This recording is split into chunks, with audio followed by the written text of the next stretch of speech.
The tale opens with a boy named Errol sitting down for lunch with his family. His dad is surprised by how calm he seems, admitting he couldn't get a wink of sleep just thinking about what kind of hero class his son might end up with. His mom chimes in, clearly excited for the big day, while Errol's little sister confidently declares that her older brother is going to outshine every kid in his class. Their mom agrees, joking that with Errol's charm, every girl in town will probably fall for him, causing his sister to panic at the idea of someone stealing him away. But Errol stays grounded, thinking to himself that he'll most likely be just another run-of-the-mill dude. In this world, hero classes are divine gifts handed down by a higher power when kids turn 10, giving them access to unique abilities.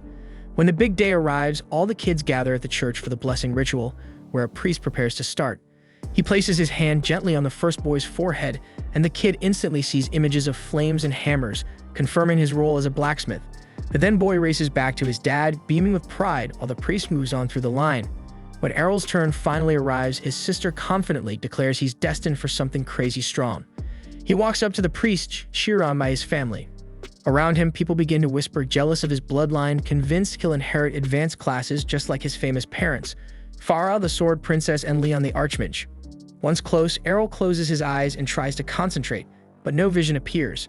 The priest looks puzzled and finally announces that Errol is one of the rare cases, a hero with no class at all. Errol's family goes from thrilled to devastated in seconds, acting like they've been conned and that his life is now completely doomed. The following morning, Errol starts training with a regular sword. His parents reassure him that they're not going to kick him out, but Errol tells them he's totally fine and doesn't want to just sit around mooching, while his sister promises she'll back him up no matter what.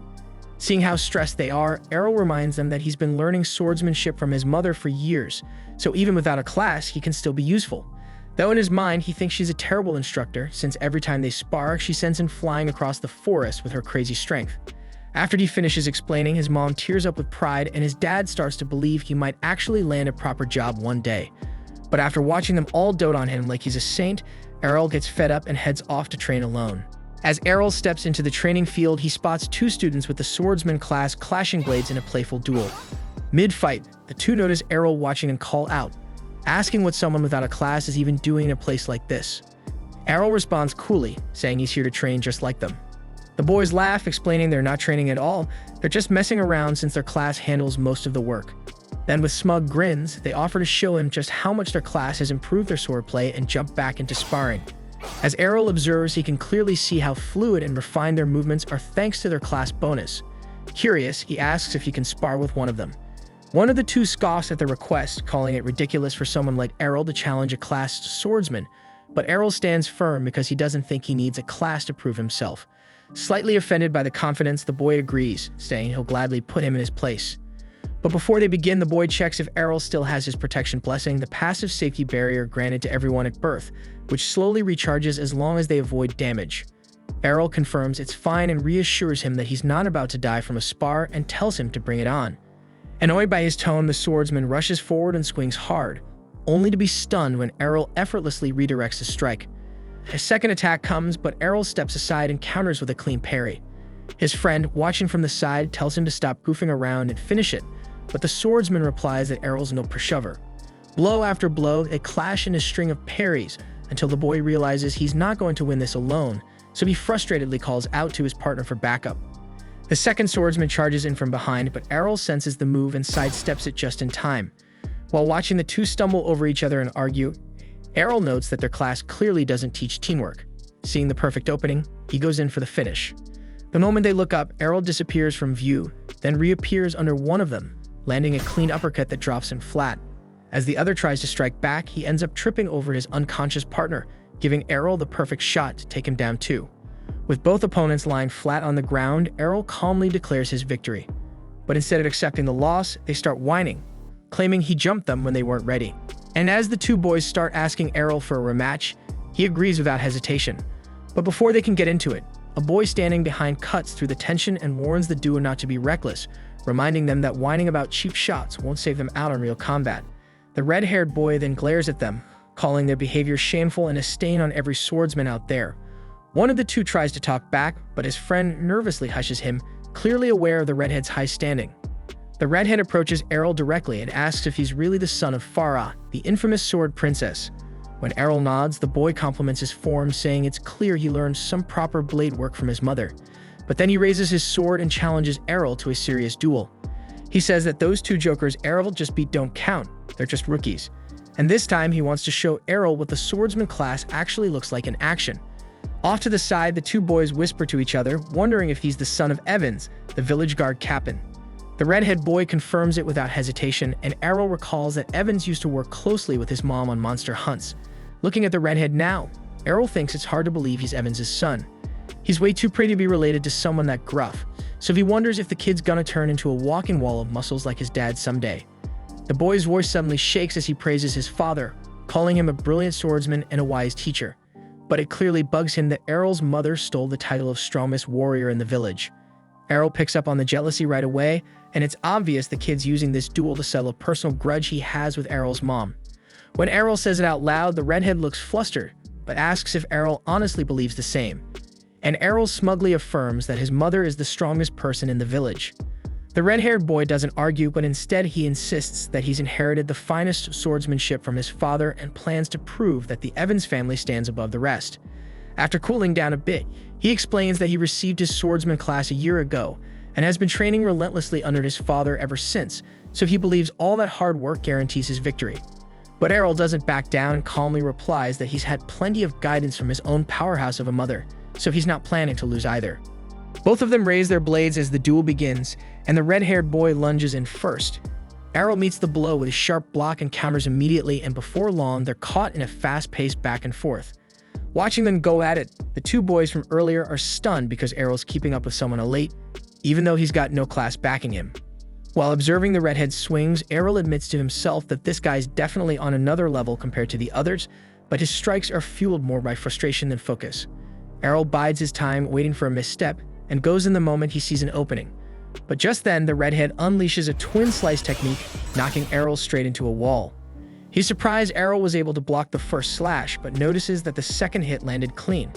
Finally breaking his calm, Errol demands to know what that move was. The boy explains that it's a special swordsman class skill, one that a classless fighter can't fully block. Still, Errol brushes off the pain, convinced that with enough training, he can learn how to stop it.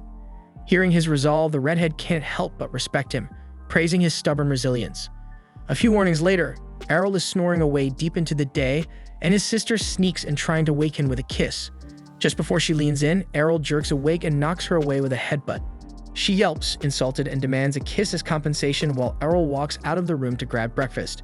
Their mom greets him with a smile and dishes out the food, and the whole family sits down to eat.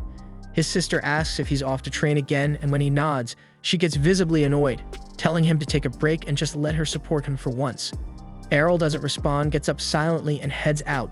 His sister watches him leave, still wondering why he's been training like a man possessed ever since coming home all banged up.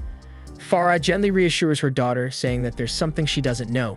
She leads her outside, opens a wooden chest, and reveals a pile of shattered swords inside, all broken during Errol's recent training sessions.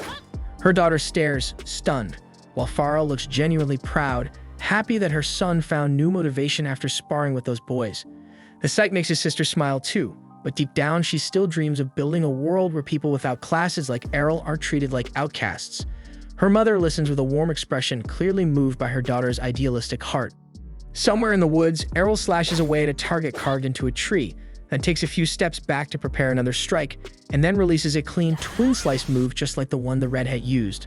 Landing the hit perfectly, he nods in approval, feeling proud of the progress he's made.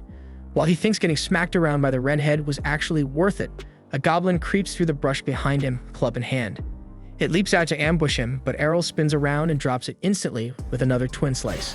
Still pleased with how well the skill works, Errol hears a deep roar echo from behind. So Errol gets ready to head back and report the threat to the village guards, but freezes when he hears someone scream in terror.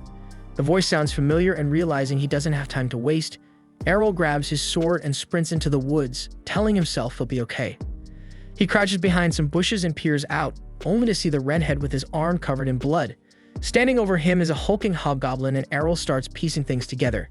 Just like him, the redhead must have been out here training and took down a few goblins, which probably attracted the big one.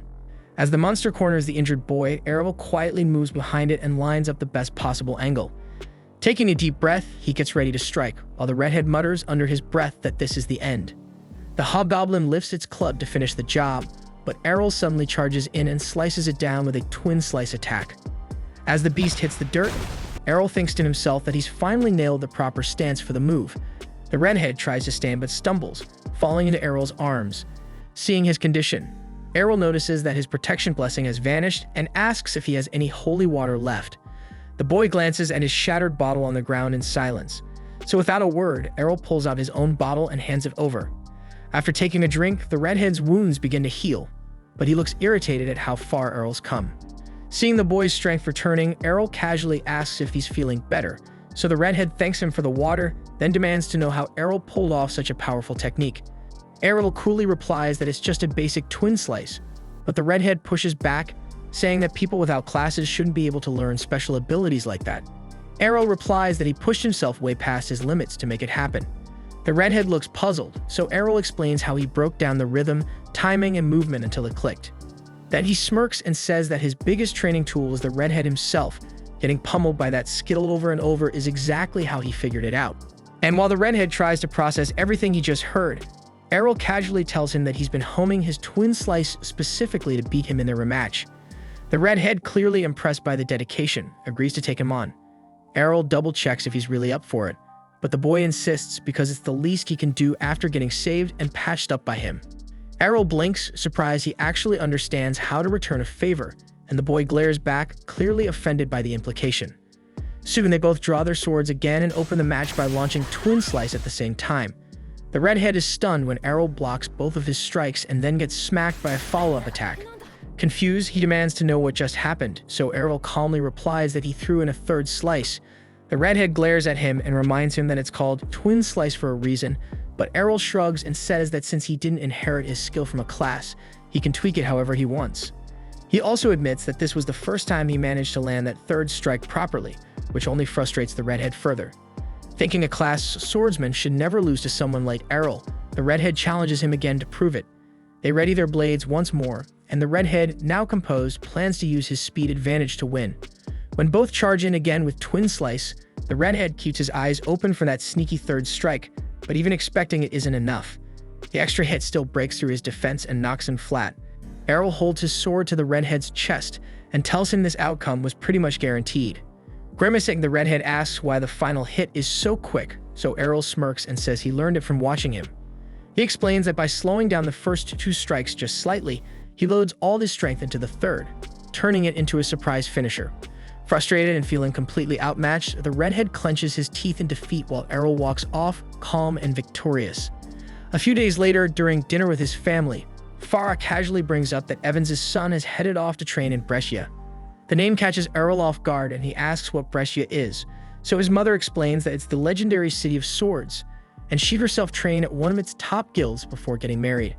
Hearing that, Errol's eyes light up with excitement, already imagining how far he could go if he trains there too, as a classless fighter carving his own path. 5 years have passed, and we see the grown-up Errol riding toward Brescia city aboard a carriage. As they pass through a wooded area, the driver informs the passengers that they'll arrive soon once they climb the upcoming hill. A woman seated among them turns to the others and asks if they're all heading to the same destination.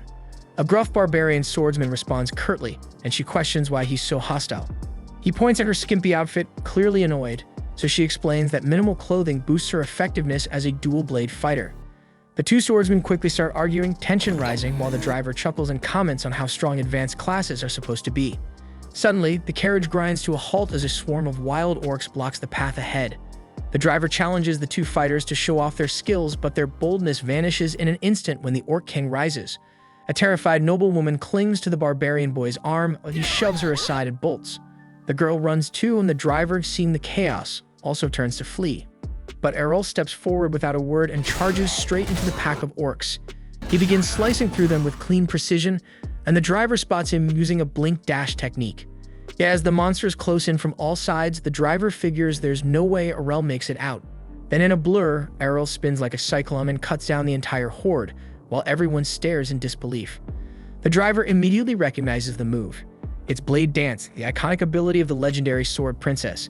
He's baffled and wonders how Errol can use that because it's supposed to be exclusive to female classes. Right in front of him, Errol dodges the Orc King's massive weapon, flips over him mid-air, and plunges his sword deep into the monster's skull, dropping it instantly. Once it's over, Aurel calmly walks back and tells the driver to continue toward Brescia. When he mentions he's heading there to grow stronger, the driver can't believe what he's hearing, saying Errol's already ridiculously powerful. Then an excited young man asks Aurel what class he belongs to, and everyone is stunned when he says he doesn't have one at all. We then flash back 5 years earlier when Aurel showed his mom the twin slice technique he picked up from the red-haired swordswoman. She thought she was dreaming, but Aurel explained that he'd been learning combat skills even without a class. Then he asked her to teach him the sword princess techniques before heading off to train in Brescia, and his mother gets overwhelmed with pride and immediately starts bragging to everyone in the family about her son's impossible talent. Aurel's dream comes to an abrupt stop when the carriage driver shakes him awake, announcing their arrival in Brescia. As Aurel steps out, he notices swordsmen all around, many of them wielding the aura of seasoned veterans. Curious, he asks the driver about his class, but the man plays it off, claiming he's just a regular man. Aurel doesn't buy it, pointing out how accurately the driver recognized his sword abilities, so clearly he's got skills. Cornered, the man admits he's actually a high-ranking holy knight. Aurel then asks why someone like him is chauffeuring carriages, and the driver explains that whenever he grows weary of battle, he takes a break from combat by doing something simple like driving passengers around. Aurel nods, appreciating the idea of taking time off from constant training. The driver then recommends that he join a sword guild as a starting point.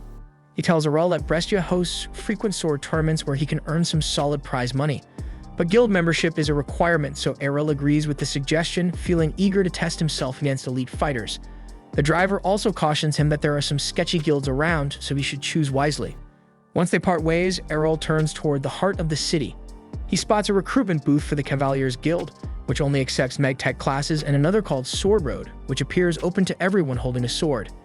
Out of nowhere, a girl rushes up and lunges to hug him, but faceplants hard when Aurel effortlessly steps aside without even looking. Shocked, she wonders how he dodged her so easily and figures he must have exceptional perception. Aurel's a bit lost, unsure who she is, when she immediately asks if he's looking to join a guild. He nods and she launches into an enthusiastic pitch for her brand new guild. She even pulls out a contract for him to sign, but he silently walks off. She grabs his belt to stop him and demands to know why he's leaving. Aurel tells her she looks way too damn desperate and assumes her guild must be weak as hell if they're begging for members.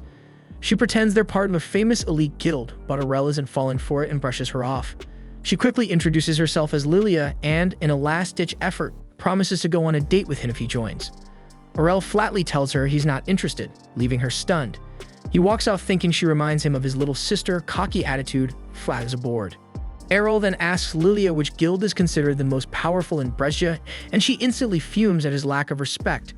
After taking a deep breath to compose herself, she tells him that the top guild is Black Blade, known for having 8-rank swordsmen. She gives him directions to their massive base, and Aurel makes his way over.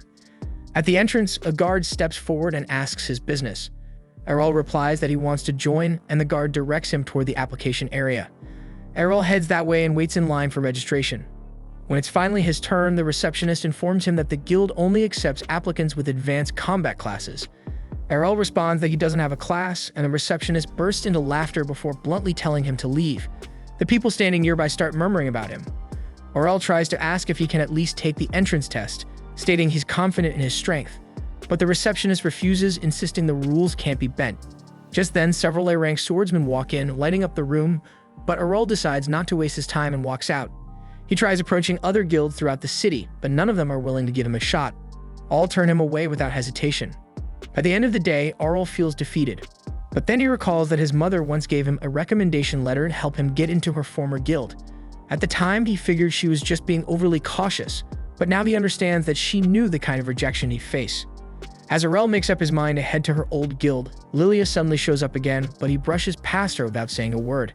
While he walks through the streets, she chases after him, pleading for him to join and help her revive her guild.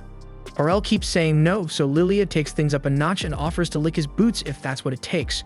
But Aurel walks off, leaving her behind as stunned onlookers stare in silence. Even so, Lilia shouts that she won't give up on him.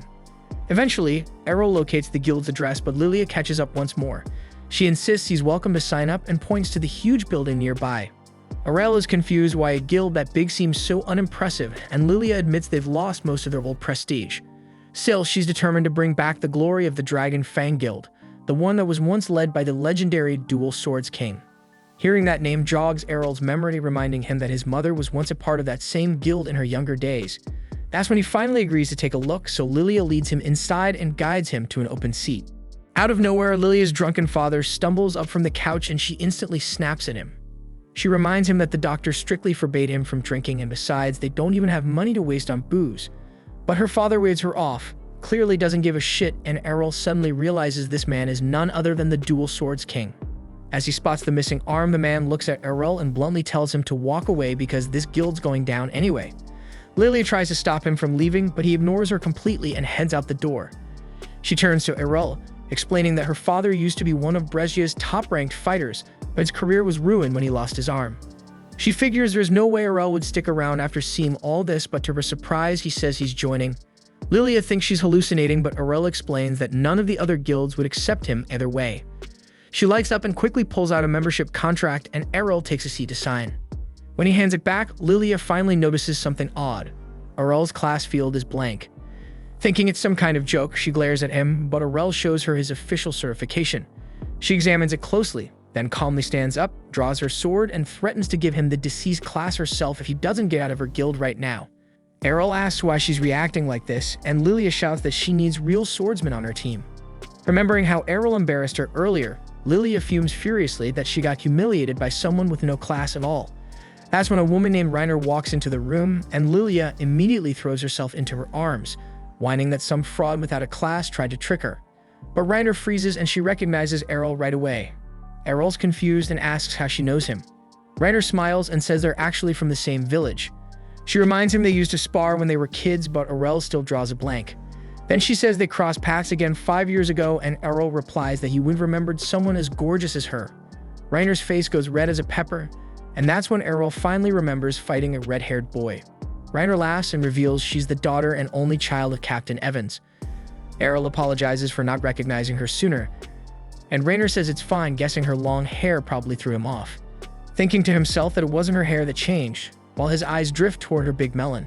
Just then, Lilia turns to Reiner and asks if this is the same classless kid who beat her.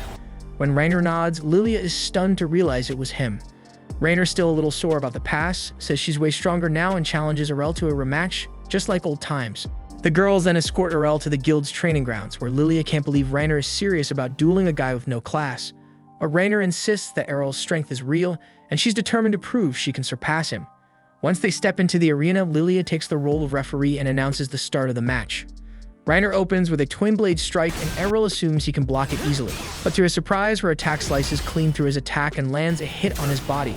Confused, Errol wonders how she managed to break his attack. Reiner lowers her massive sword and explains that it's 5 times heavier than a normal blade, meaning he can't parry it using the same move. She adds that her brute swordsman class multiplies her attack power, leaving Errol shocked as he braces himself for the next strike. He compliments her growth while defending against her relentless flurry of blows. Realizing he can't keep clashing head-on, Errol retreats a few steps, admitting that he'll lose if he keeps this up. He's puzzled why Reiner is revealing all her advantages mid-fight, but she says it's worth it if it helps her finally beat him. Errol warns her that her speed won't be enough to land a hit, and she charges forward to prove him wrong. She knocks aside his sword and slashes at him, only to strike through an afterimage. Before she can react, Errol appears behind her and taps the side of her neck with his blade. Shocked, Reiner demands to know how he dodged her attack, and Errol casually reminds her that what she hit was just a shadow. Her eyes widen as shadow is a technique reserved for supreme swordsmen. Determined, Reiner launches another assault, but Errol effortlessly slits past every swing, telling her the move isn't as mysterious as it sounds, it's just about moving fast enough. Reiner feels insulted by how casually he downplays it, but Errol adds that it took him a lot of work to reach that level. In an instant, he disappears again and lands another precise strike, only to notice his attacks bouncing off a glowing barrier. Reiner smirks and explains that power-type swordsmen gain enhanced defense along with their strength. She goes for another strike, but Errol dodges and counters with a perfectly timed blow. As he mentions that the counter move is something his mother taught him, Reiner was already on the ground in defeat. As the duel ends, Lilia stands frozen in disbelief before announcing Errol as the winner. Reiner feels crushed, frustrated that she still lost even after training so hard, while Errol compliments her technique and progress. Yet he adds bluntly that he's simply stronger, which makes Reiner's eyes well up. Lilia rushes over to console her, furious that Errol made her cry. He looks baffled, insisting he was being nice, but Reiner pretends she wasn't crying and storms back toward the guild. Once inside, both Errol and Lilia can hear her crying and shouting that she's still lost, even after dedicating 5 long years to improving herself. After that, Lilia officially welcomes Errol as a new member of the guild. He notices how her attitude has completely flipped, though she pretends she believed in him all along. Remembering how aggressive she was before, Errol lets it slide and asks why the guild is falling apart. Lilia hesitates for a moment before admitting that they're deep in debt. When he asks how much, she motions for him to lean closer and quietly whispers the number in his ear, but she adds that they can clear all of it if they win the upcoming tournament. Lilia then explains that the event requires 3 participants, and Errol wonders aloud why Rainer is still staying with them despite their rundown state. Lilia tells him that when Rainer first arrived in Brescia, every major guild turned her down. Her father, however, saw her potential and welcomed her into Dragon Fang without hesitation. Errol nods, realizing that Rainer stayed out of loyalty to repay that kindness. Then he confidently assures Lilia that they'll erase the debt easily once they win the tournament. But Lilia looks uneasy, pointing out that the opposing guilds can field up to 5 fighters while they only have 3. Even so, while Lilia worries about the odds, Errol feels nothing but excitement. The thought of stronger rivals fills him with anticipation, and he declares that facing powerful enemies is exactly why he came to Brescia in the first place. Watching quietly from the sidelines, the guildmaster observes everything, smiling to himself as he recognizes the tremendous potential within Errol. The following morning, Errol wakes up in an unfamiliar room but quickly recalls that he's now staying at the Dragon Fang Guild. After getting dressed, he steps out and joins Lilia and Rainer at the breakfast table. Lilia greets him and asks how he slept, and Errol says it was so good, adding that it's been a long time since he slept in a real bed. Noticing how quiet Rainer is, Errol wonders if she's still bothered by losing yesterday's match. But before he can think too long, Lilia breaks the silence, excitedly announcing that they're officially registered for the guild tournament. Beaming with pride, she says Dragon Fang is registered and ready to fight. Errol curiously asks if the prize money is enough to wipe out their debt. Lilia confirms it is and begins explaining the rules of the tournament, revealing that victory requires eliminating every opposing guild member. Rainer seems anxious, concerned that their small team will struggle against larger, tougher squads. But Lilia remains upbeat, pointing out that the chances of running into high-level A-ranked fighters are slim, and they've got 2 solid B-rankers on their side. Errol looks puzzled at the mention of ranks, so Rainer scoffs at him for being clueless, and Lilia breaks it down, saying that swordsmen are ranked from D up to A based on overall combat power. She also mentions that only 20 people in all of Brescia hold the A rank, and that both she and Rainer are classified as B rank. And even though Errol beat Rainer, Lilia doesn't believe he's A ranked, since the jump in strength between B and A is massive. All of a sudden, she remembers the matchups for the tournament are about to be revealed, and she rushes off to check. As Lilia heads out, Rainer stands up too, and Errol asks where she's going. When she says she's heading out to train, Errol confirms she's a power bladesman and asks if she has any other abilities tied to that class. She tells him about a skill called Guts, which boosts her defense barrier significantly. Eager to learn it, Errol stands up and grabs Rainer's hands. Rainer blushes, thinking he's about to flirt, but then he calmly asks her to beat him up using her sheathed blade. Errol tells her this will bring them closer, but Rainer gets flustered and says she's not into that freaking kind of relationship. Errol quickly explains that he's not trying to be weird. He just wants to understand how her Guts skill works. Since the ability strengthens a person's resilience under pressure, he figures the fastest way to learn it is by letting her hit him over and over again. Rainer then reminds Errol that divine blessings can't simply be copied, and that her abilities were granted, not taught. But Errol brings up how he was able to learn both Twin Slice and Shadow, leaving her momentarily speechless. Without saying more, she leads him to the training field where Errol asks to borrow her heavy sword. Rainer doubts he can even lift it, but her eyes widen in shock as he effortlessly draws it. Errol calmly tells her that it's thanks to the endless hours of training he's poured in, and he's confident he can master the Guts ability too. That's when Rainer finally acknowledges his determination. She agrees to help him learn, warning that she won't be holding back. Errol feels genuinely lucky to have such a powerful ally from his hometown. Blushing from his words, Rainer raises her blade and their special training begins. Not long after, Lilia comes bursting in, completely panicked over the tournament matchups. She's in tears when she announces that their very first opponent is Black Blade, the most elite guild in all of Brescia. Knowing that their captain Jorg is a total monster with no sense of mercy, Lilia fears he'll show no restraint in crushing them. Still, she decides they'll face fate head-on and give it their all. Then when Lilia finally notices Rainer hammering down on Errol, she assumes they're having a falling out. Rainer explains it's just intense training, but Lilia remains convinced Rainer is venting her anger on him. Covered in bruises, Errol staggers up and complains that he's starving, but Lilia tells him to drink some holy water first to recover. As the days pass, the tournament day finally arrives. Errol is blown away by the enormous coliseum and the roaring crowd filling the seats. He then overhears some spectators chatting nearby, and they're excited to see two big guilds clash, but their money's on Black Blade, since nobody expects anything from the rundown Dragon Fang. Lilia grits her teeth, ready to snap, but Reiner stops her before she can cause a scene. Errol is surprised there's gambling going on, and Lilia suddenly grins darkly as she sees their odds are set at 20-1. Errol seems impressed by the number, but Lilia reminds him that it just means everyone expects them to get destroyed. Still, she thinks the outrageous odds are the perfect chance to make some quick money if they pull off a miracle and win. Knowing full well they're doomed if they lose anyway, Lilia confesses she went all in. She mortgaged her home and bet every last coin they had on Dragon Fang. Reiner nervously points out that they're more likely to lose, but Lilia shrugs, saying it's not like things can get any worse. Out of nowhere, Jord approaches and commends Lilia for defending her father's guild with such fire. He casually asks about the mysterious classless fighter she brought in, and Lilia immediately suspects he's being sarcastic. With a fake tone of concern, Jorg says it saddens him to see his old rival guild in decline. Then with a smirk, he claims he personally arranged their matchup because the crowd would love a battle between the former strongest and the current strongest guild.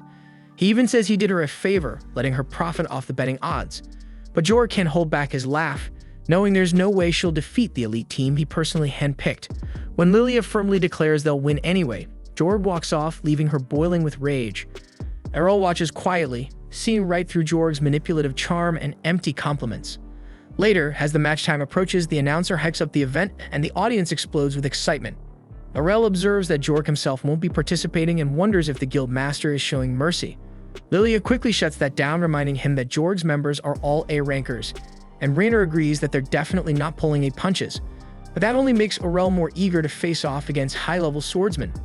Shortly, the announcer announces the first fight, Black Blade's Geo versus Dragon Fang's classless Errol. As Errol enters the battlefield, whispers ripple through the audience. People scoff, wondering why Dragon Fang would send someone with no class to be publicly embarrassed. Even Geo sighs and thinks that this fight is going to be a complete waste of time. As the match begins, Geo immediately teleports forward and stabs Errol with his sword. Lilia gasps in panic, but Reiner calmly says it's just a shadow clone. As the false image vanishes, Geo's confident smile begins to fade. He spins and thrusts again at the figure behind him, only for that one to dissolve as well. That's when he realizes there are now two more Errols standing across the arena. Thinking he can finish them all in one move, Geo charges up a blink dash and strikes, only to be caught off guard by a third version behind him. The three shadows all lunge at once, and Geo manages to destroy them, but it's too late. The real Errol emerges from beneath him and lands a clean hit, dropping Geo in a single blow. Crumpled on the ground, Geo struggles to understand how Errol summoned three illusions at once, but Errol casually explains that his mother can create 5 shadows without breaking a sweat. With the match over, the announcer calls Errol the winner, and the crowd erupts into cheers. Lilia jumps up, celebrating, while Reiner stares in disbelief that Errol just crushed an A-rank swordsman like it was nothing. As the medics carry Geo off the field, Errol reflects on how clean Geo's critical attack was and thinks that he still has a long way to go before he can replicate this skill. At the same time, the audience is left stunned, unable to believe that someone without a class could outperform an elite swordsman. As Jorg watches from a distance, silently clenching his jaw, the next round begins. Black Blade's second fighter lunges forward, slashing at Errol, but he deflects each strike with ease. Without hesitation, Errol counters with a flawless twin slice, cutting his opponent down and securing another swift win.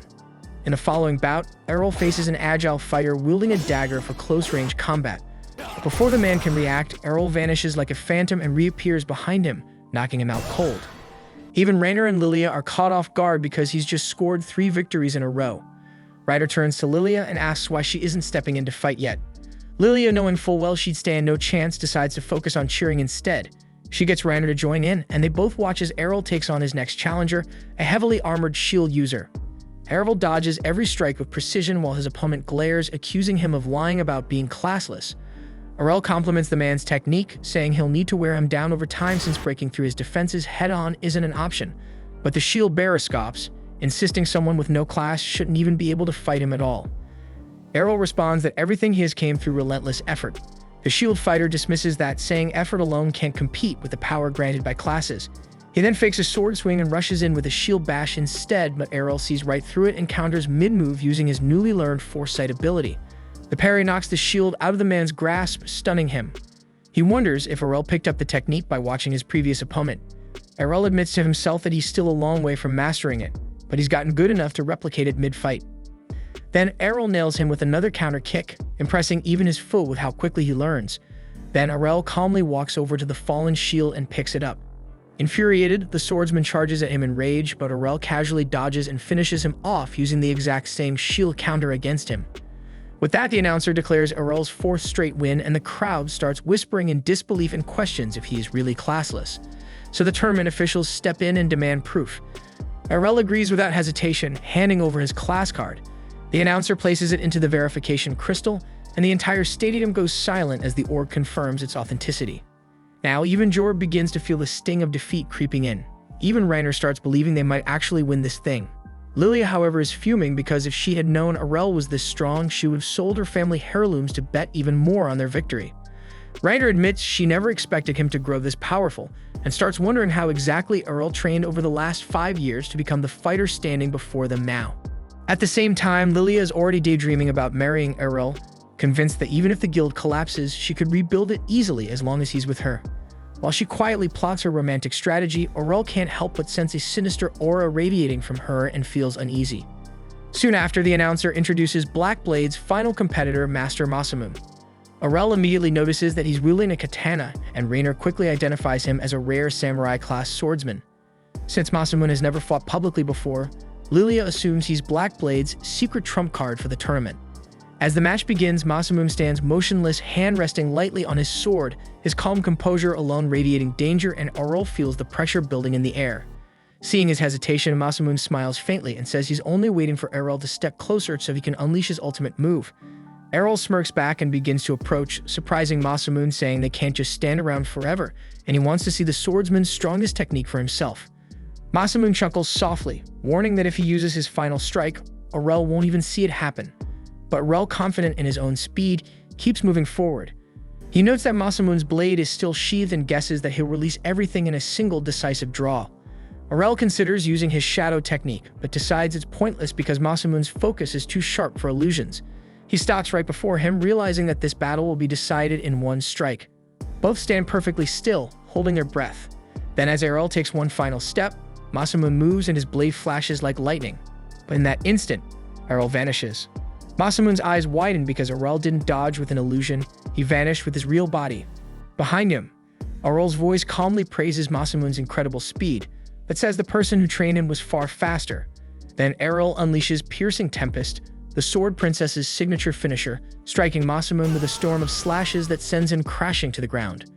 Reiner and Lilia freeze in shock, recognizing the legendary Sword Princess technique, while the crowd erupts in disbelief. The announcer declares the result, and chaos breaks out in the stands as gamblers scream in frustration at the Black Blade team for blowing all their bets. Reiner and Lilia cheer wildly, celebrating their hard-earned victory. When Errol returns to them, Lilia tries to leap into his arms, but he instinctively sidesteps, and she crashes to the floor.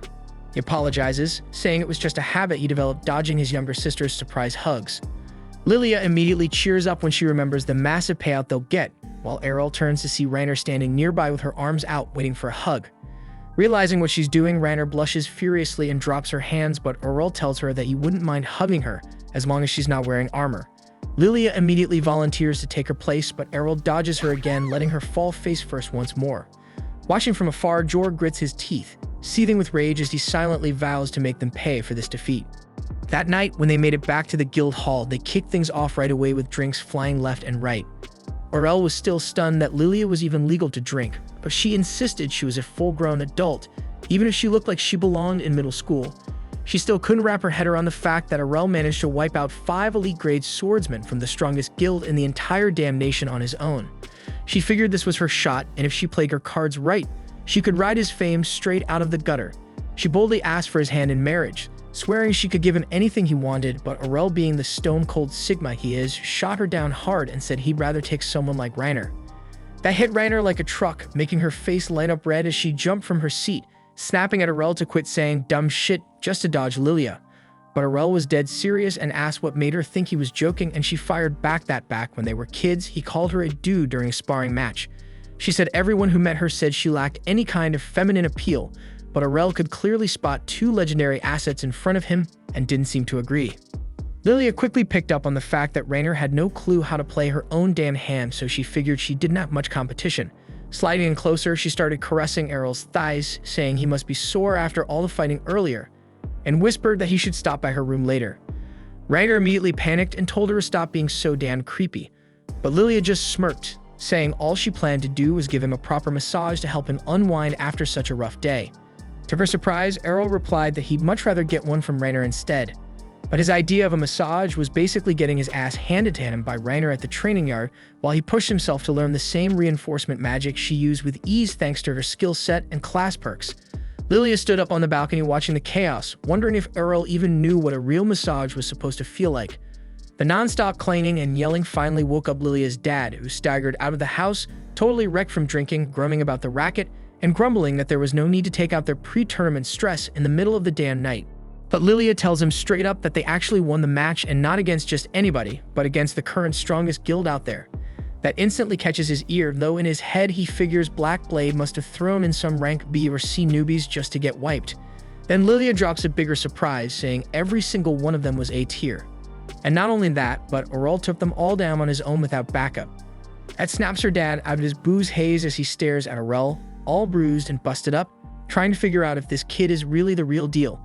Lilia adds she made a stack of bets, and since Errol wiped the floor with the enemy team, she hit the big time. Now they're not just out of debt, they've got more than enough to keep the guild running.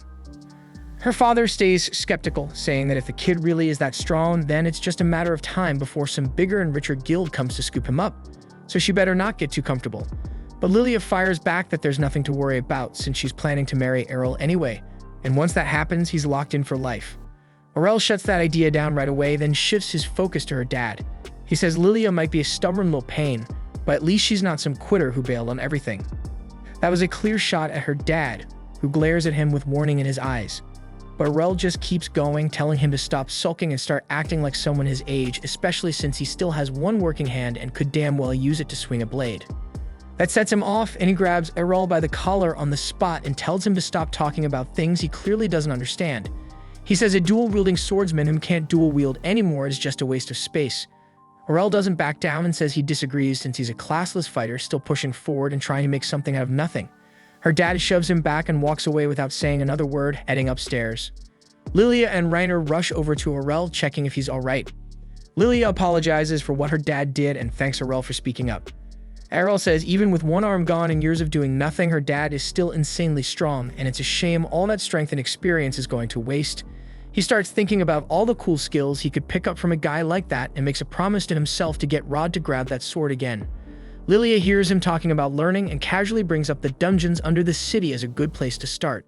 Errol doesn't have the slightest clue what a dungeon is, so Rainer steps in and explains that dungeons are underground caverns crawling with monsters, usually spawning in the hundreds and packed with deadly traps.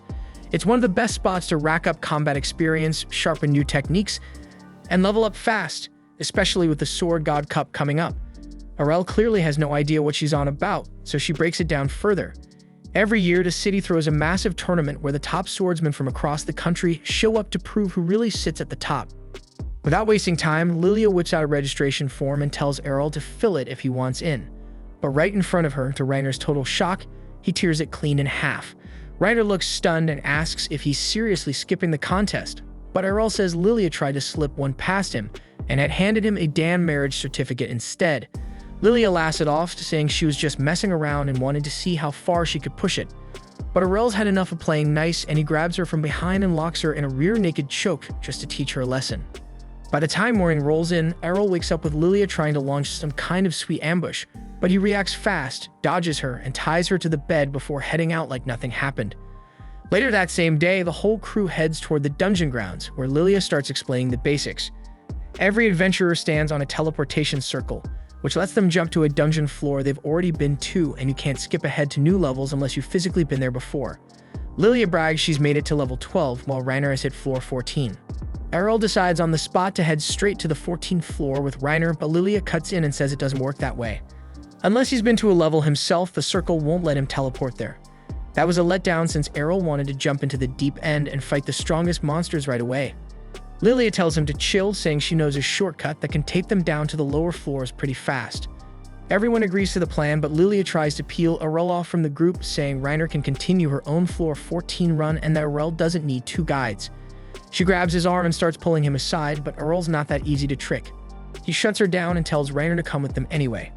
They step onto the first floor and get ambushed right away by two armored knights. Errol draws his blade and locks into combat with one of them, while Rainer handles the second. He quickly notices that even with their bulky gear, the knights move with surprising speed, though it's still manageable. Using a quick burst of movement, he dashes in and slices through the knight's neck. But instead of falling, the armor keeps moving, revealing that it's completely hollow and being powered by the dungeon's own mana. Even headless, the thing doesn't stop. Rainer mentions that they don't feel pain and have no clear weak spot. So Errol switches tactics and goes for the legs, and the moment he strikes, the knight collapses to the floor. Rainer finishes her fight too and warns that these enemies will regenerate, so they should keep moving. Before pushing forward, Errol asks Lilia what her class is. She proudly says she's a fencer and offers to teach him anything he wants, whether it's in the training arena or in bed. But Errol turns her down again and walks off without saying more. Just before they reach the second floor, they hear a voice crying for help behind a nearby door. As they approach, they find a man drenched in blood, kneeling on the floor and begging them to save him. Rainer suggests taking him to the surface, but he refuses, claiming his teammates are still trapped inside after triggering a trap. He pleads for their help, and Lilia instantly asks how much he's offering. To her surprise, he actually hands over a decent amount of cash from his gambling winnings. Still, something about the guy doesn't sit right with Errol. Walking behind him, Errol watches closely. From his own experience, anyone bleeding that badly wouldn't even be able to sit up without holy water, let alone walk all the way back here. He realizes the blood and wounds are completely fake, but he keeps it to himself, thinking this might turn into something more entertaining. The man leads them into a hidden chamber where they spot a long trail of blood and a small puddle in the center, with a single gold coin placed neatly in the middle. Lilia's eyes light up the second she sees the coin. As she reaches for it, a teleportation circle activates beneath their feet. Rainer catches on that they walk straight into a trap, while the man smirks and admits he got paid well to set it up. What he didn't expect was for the magic circle to drag him along too. They'd all reappear on a floor none of them recognize, not even Rainer, which means it's deeper than the 14th level, but so far no enemies have shown up. The man who faked his injuries was now trembling uncontrollably, his voice cracking as he muttered that they'd somehow stumbled onto the dungeon's final floor, the one said to house the advanced sword god. Right then, a knight clad in rainbow-colored enchanted armor appeared before them. Lilia wasn't buying any of it, brushing off the whole sword god class as a dumb legend. Errol, on the other hand, instantly recognized how bad the situation was.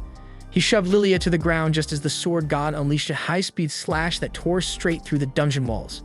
The moment the dust settled, the sword god charged directly at Errol. He barely managed to lift his sword in time to block the hit, and even then the force slammed him into the wall. Still, he realized he only survived it thanks to the reinforcement training Rainer had drilled into him. He went on the counterattack immediately, swinging at the knight, but his opponent was insanely fast and danced backward with expert-level footwork. That made Errol grin, saying this was the perfect time to test his limits. His party was stunned as he stepped in again, using the same divine step technique, launching a flurry of strikes that the knight caught and blocked one by one. The pressure pushed the knight back, but he suddenly activated a skill that spiked the gravity in the room, pinning everyone else to the floor. But Errol stayed on his feet with ease because he'd already gone through this kind of pressure back when he was a kid. His mom used to train him under the same conditions where standing alone took everything he had. When she came at him back then, he was completely helpless. But now things had changed. He pulled out the gold coin and used it to cancel the effect, opening a small window in the knight's defenses. Errol didn't waste it, and he tapped into one of his strongest moves, a technique called infinite break. The impact shattered the knight's body completely, leaving the others in stunned silence. He then took a sip of holy water to recover his strength, and then the entire group exited the dungeon safely through the teleportation portal. Back at the tavern, Rod was once again drowning himself in booze when he overheard three loudmouth punks bragging about how they lured the new recruits from the Dragon Fang Guild straight into a trap, proudly saying those poor bastards probably weren't coming back. Rod stood up, walked over, and shattered their table with a single punch. He demanded they spill everything they knew, but before they could answer, Jorg stepped in and called him a useless drunk. Rod instantly put the pieces together. If Jorg was involved, then Lilia's odds of making it out alive were practically zero. Crushed by the thought, he lunged at Jorg in a rage, only to get tossed aside like garbage. He hit the ground hard, stuck there on his knees, wishing there was something he could do to save his little girl. But then a voice by the door pulled his attention. He turned around and saw Lilia walking in with Errol and Rainer, casually talking about how hungry they were. Lilia quickly spotted her father and that smug bastard Jorg, but she was caught off guard when Rod pulled her into a tight hug and quietly thanked whatever was up there that she was still alive. Raynor stepped forward and called Jorg out on the spot, saying they got everything from his lackey, who confessed the whole thing was his doing. Jorg, like any sleazy politician, denied everything without hesitation and claimed that anyone who enters the dungeon is responsible for their own damn safety. And Arel couldn't exactly argue with that. Rod warned Jorg that he wasn't going to walk away from this clean. Jorg brushed him off again, called him a washed-up drunk who should have stayed in the gutter, and left without a care.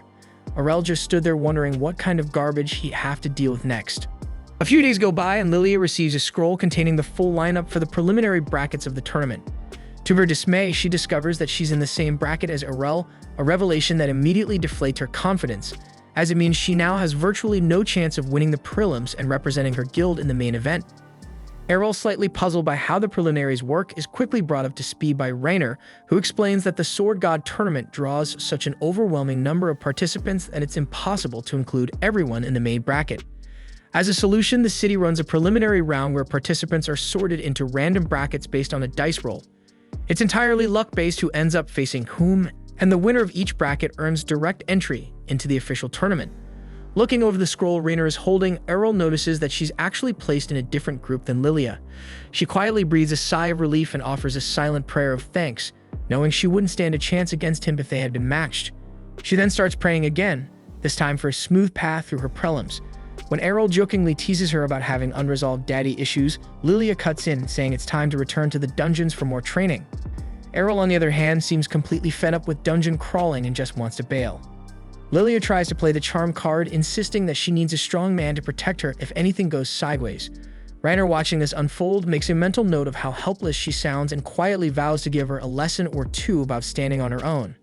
Just then, before anyone can leave, Rod enters the room with exaggerated concern, pulling his daughter into an embrace and reminding her to be extra cautious, just in case Jorg decides to make another move.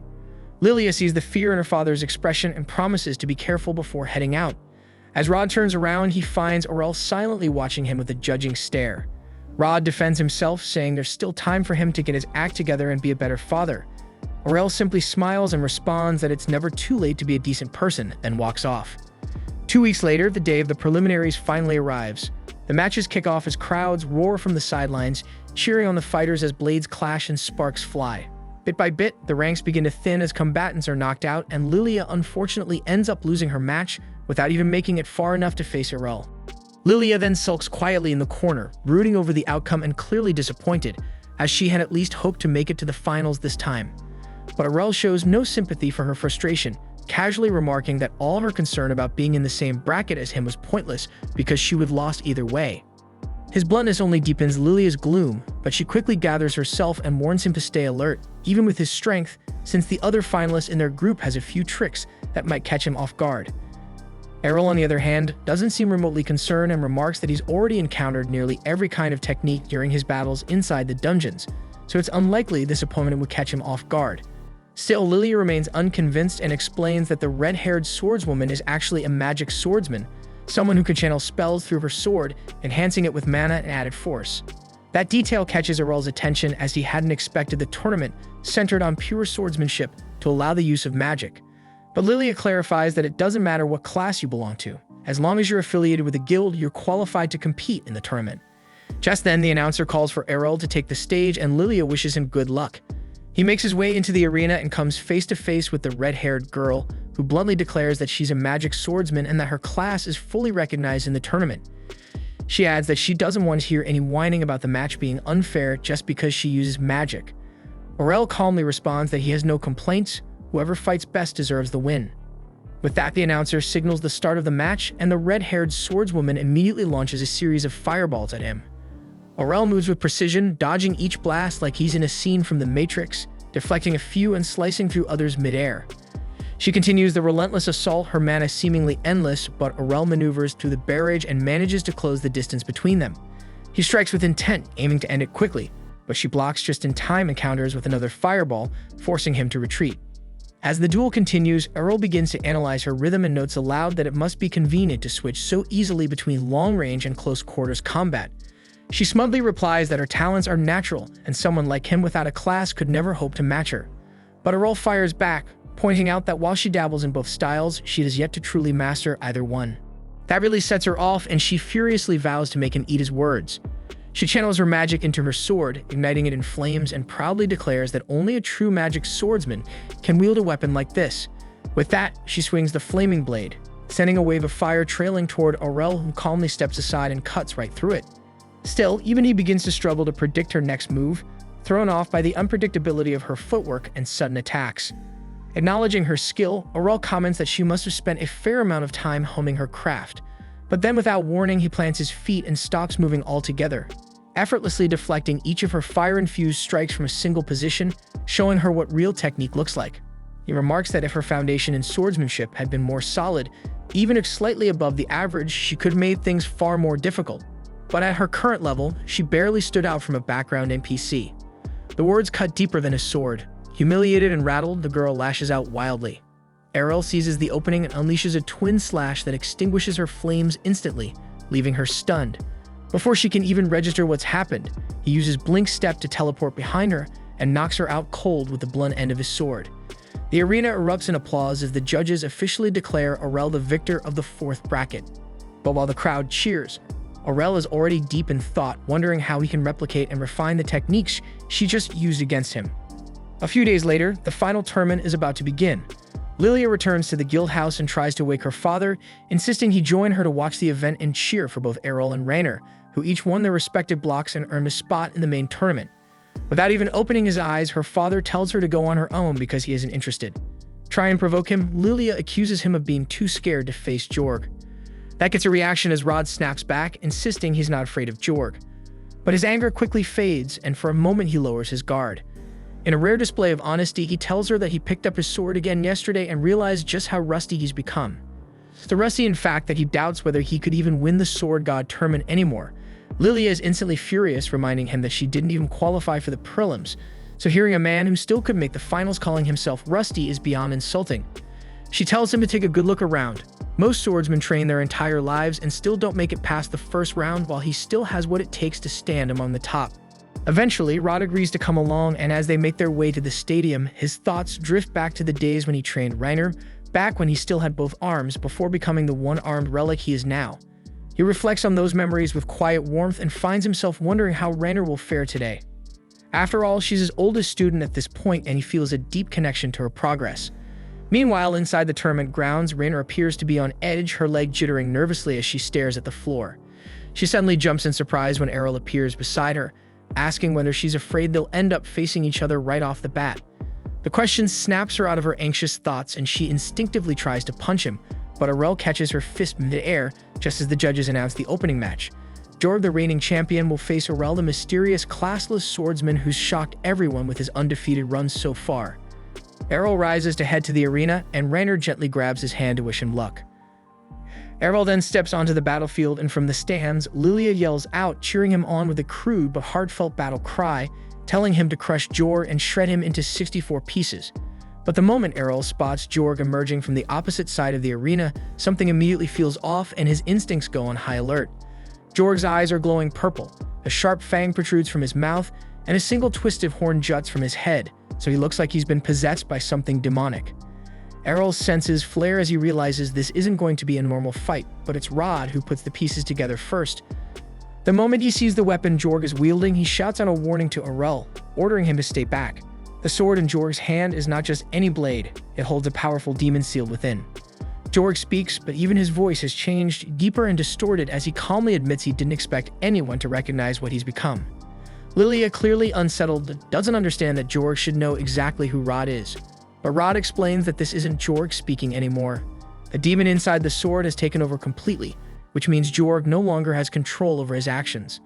Rod also reveals that the weapon is in fact the original sword once used by the sword deity to defeat the Demon King.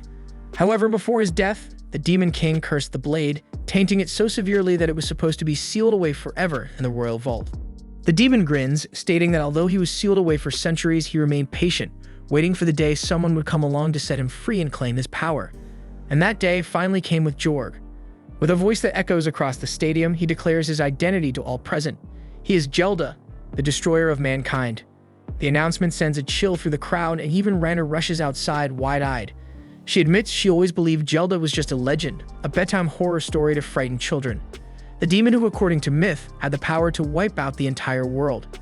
Panic breaks out instantly as people in the crowd recognize the name and scramble in terror, triggering a full-blown stampede. But Gelda delights in the chaos. The sound of terrified humans fleeing for their lives is music to his ears, and he's not about to let the show end so quickly. He conjures a massive magic circle beneath his feet, and in an instant, the entire stadium is sealed within a dome of swirling magical energy, trapping everyone inside. He cackles at the unfolding nightmare, savoring the fear as he declares he'll slaughter them all for his own amusement. But to his surprise, Aurel doesn't flinch, and he remains exactly where he is, sword already drawn. Gelda mocks him, warning him to run while he still can. But Aurel calmly replies that he has no intention of fleeing, because if the demon has been defeated once before, then it means he can be defeated again. Gelda bursts into laughter, reminding Aurel that his previous defeat came at the hands of a sword deity, and according to Jorg's memories, there isn't a single sword deity alive today.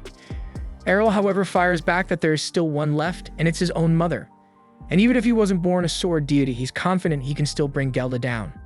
The demon bursts out laughing, but his amusement is short-lived.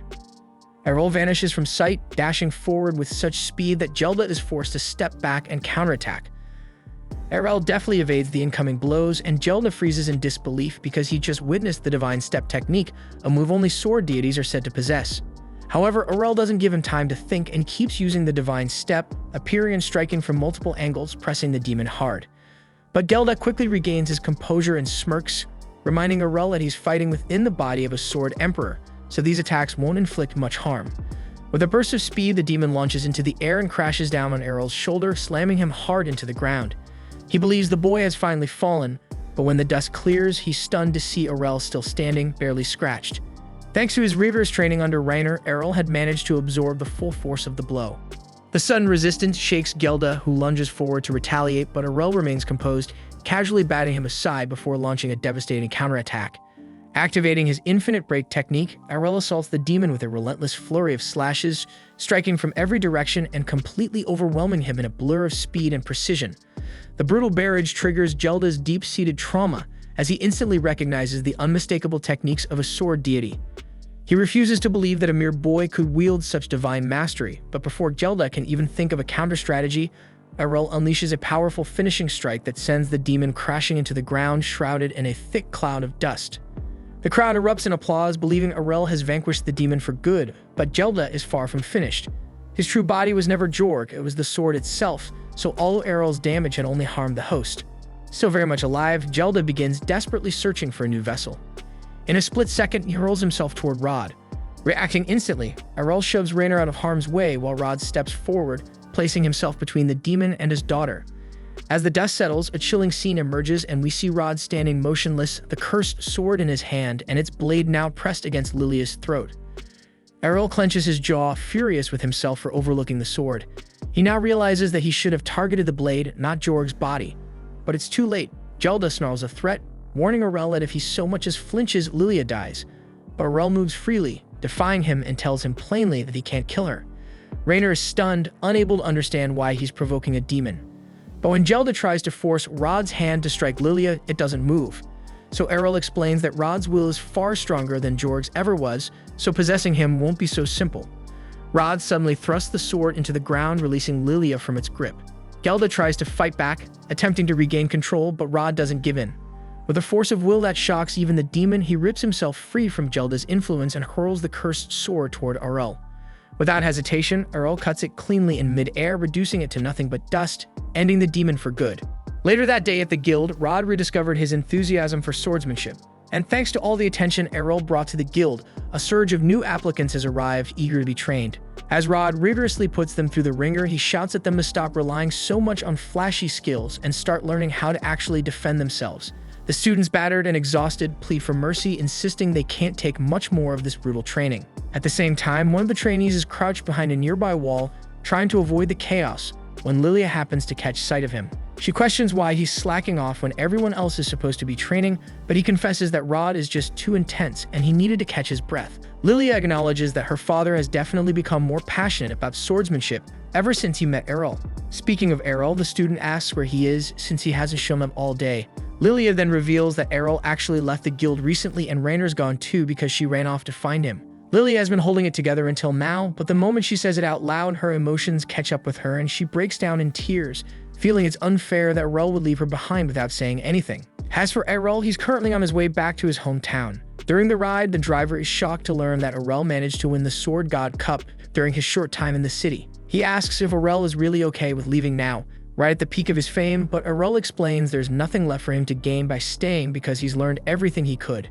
And what matters now is returning home, where he finally intends to put all of his skills to the test, because this time, with everything he's gained, he might actually be able to defeat his mom. Back in Errol's hometown, his mother is in the garden casually picking flowers when Errol tries to sneak up on her. But before he even gets close, she calls him out without turning around. She welcomes him back warmly and remarks that he's definitely grown stronger, especially since she didn't notice his presence until he was practically right behind her. Errol straightforwardly tells her that he won the Sword God Cup, and she lights up with pride, saying she won it too when she was his age. And just as Errol is about to ask for a duel to test how far he's come, she suddenly flashes forward and appears directly in front of him before he can react. It's just a playful move, but Errol realizes that if she'd been holding a sword instead of a flower, he might have been in serious danger, and that's exactly why he wants to test himself against her. She says she'd be happy to spar with him, but if they do it here, they'll probably end up demolishing the house. So instead, she invites him to meet her at the training grounds behind the mountain, and Errol agrees without hesitation. Once they reach the training grounds, Farah cheerfully tells him that she's eager to see just how strong her son has become, then immediately lunges at him with another divine step attack. But having seen her use it once already, Errol has now figured out how to counter it. He raises his sword just in time to block her attack, then leaps into the air and executes a swift combo using Divine Slash followed by Twin Blades Slash. Farah, however, manages to deflect all of the incoming attacks before they can connect. She's genuinely impressed that Errol was able to improvise a way to merge two techniques so fluidly. When Errol asks which skill she used to block him, since he's never seen it before, she calmly tells him she wasn't using a skill at all. By observing Errol, Farah learned not to depend too heavily on techniques herself, explaining that she was simply countering with regular sword swings. At the same time in town, the villagers suddenly hear a series of loud booms echoing from the forest. Everyone panics, fearing it could be a powerful monster, but it's actually just Errol and Farah clashing at full power. Farah attempts to use Divine Presence to slow Errol down, but it no longer works because he's already mastered it, rendering its effects useless. Farah is impressed by how far he's progressed, and she tells him it's time for her to stop holding back. Errol replies that he's about to do the same, and the two charge forward, striking each other simultaneously with infinite break. At the same time, Rainer has just returned to town as well, but notices there's no one around and wonders if it might have something to do with all the noise coming from the forest. Still, she doesn't care about that right now because she only wants to see Errol again. She knocks on the door of his house to check if he's home, but to her surprise, a young girl answers. Rainer assumes this must be Errol's younger sister Mira and kindly asks if Errol is around. However, after one quick glance at Rainer's two bombshells, Mira immediately grows jealous and calls her a cow before trying to slam the door shut to blow them up. Rainer is left completely confused, unsure why she keeps getting called a freaking cow, but she holds the door open and explains that she only wants to talk to Errol. Mira, however, refuses to listen and snaps back that Errol would never want anything to do with a redhead cow like her. Right then, Errol and Farah return home, and Farah immediately tells her daughters to stop being rude to their guest. Mira lights up when she sees Errol and rushes straight into his arms, though she can't help but notice how bruised he and Farah look. So Farah casually explains that she and Errol had a sparring match and may have taken things a bit too far. Errol's little sister asks who won the match, so Farah tells her it's Errol, and Rainer is shocked to hear that, especially considering Farah is a sword deity. But Errol quickly downplays it, saying the only reason he won was because Farah isn't in peak condition anymore, since she stopped taking her training seriously years ago, so it wouldn't be fair to count this as a real win. Farah tells him not to say it like that since it makes her sound like an old woman, but Errol reassures her with a smirk, saying she's still way too beautiful to be called that. They all head inside and sit down at the table to catch up. Farah wants to hear about all of Errol's adventures in the Sword City, but she admits she's even more interested in learning how Errol and Rainer first met because she's a sucker for romantic stories. Errol explains that he and Rainer lived together while he was in the city, and Farah's face lights up with excitement at the idea. However, Rainer quickly steps in to clarify that they were simply members of the same guild, so nothing inappropriate happened between them.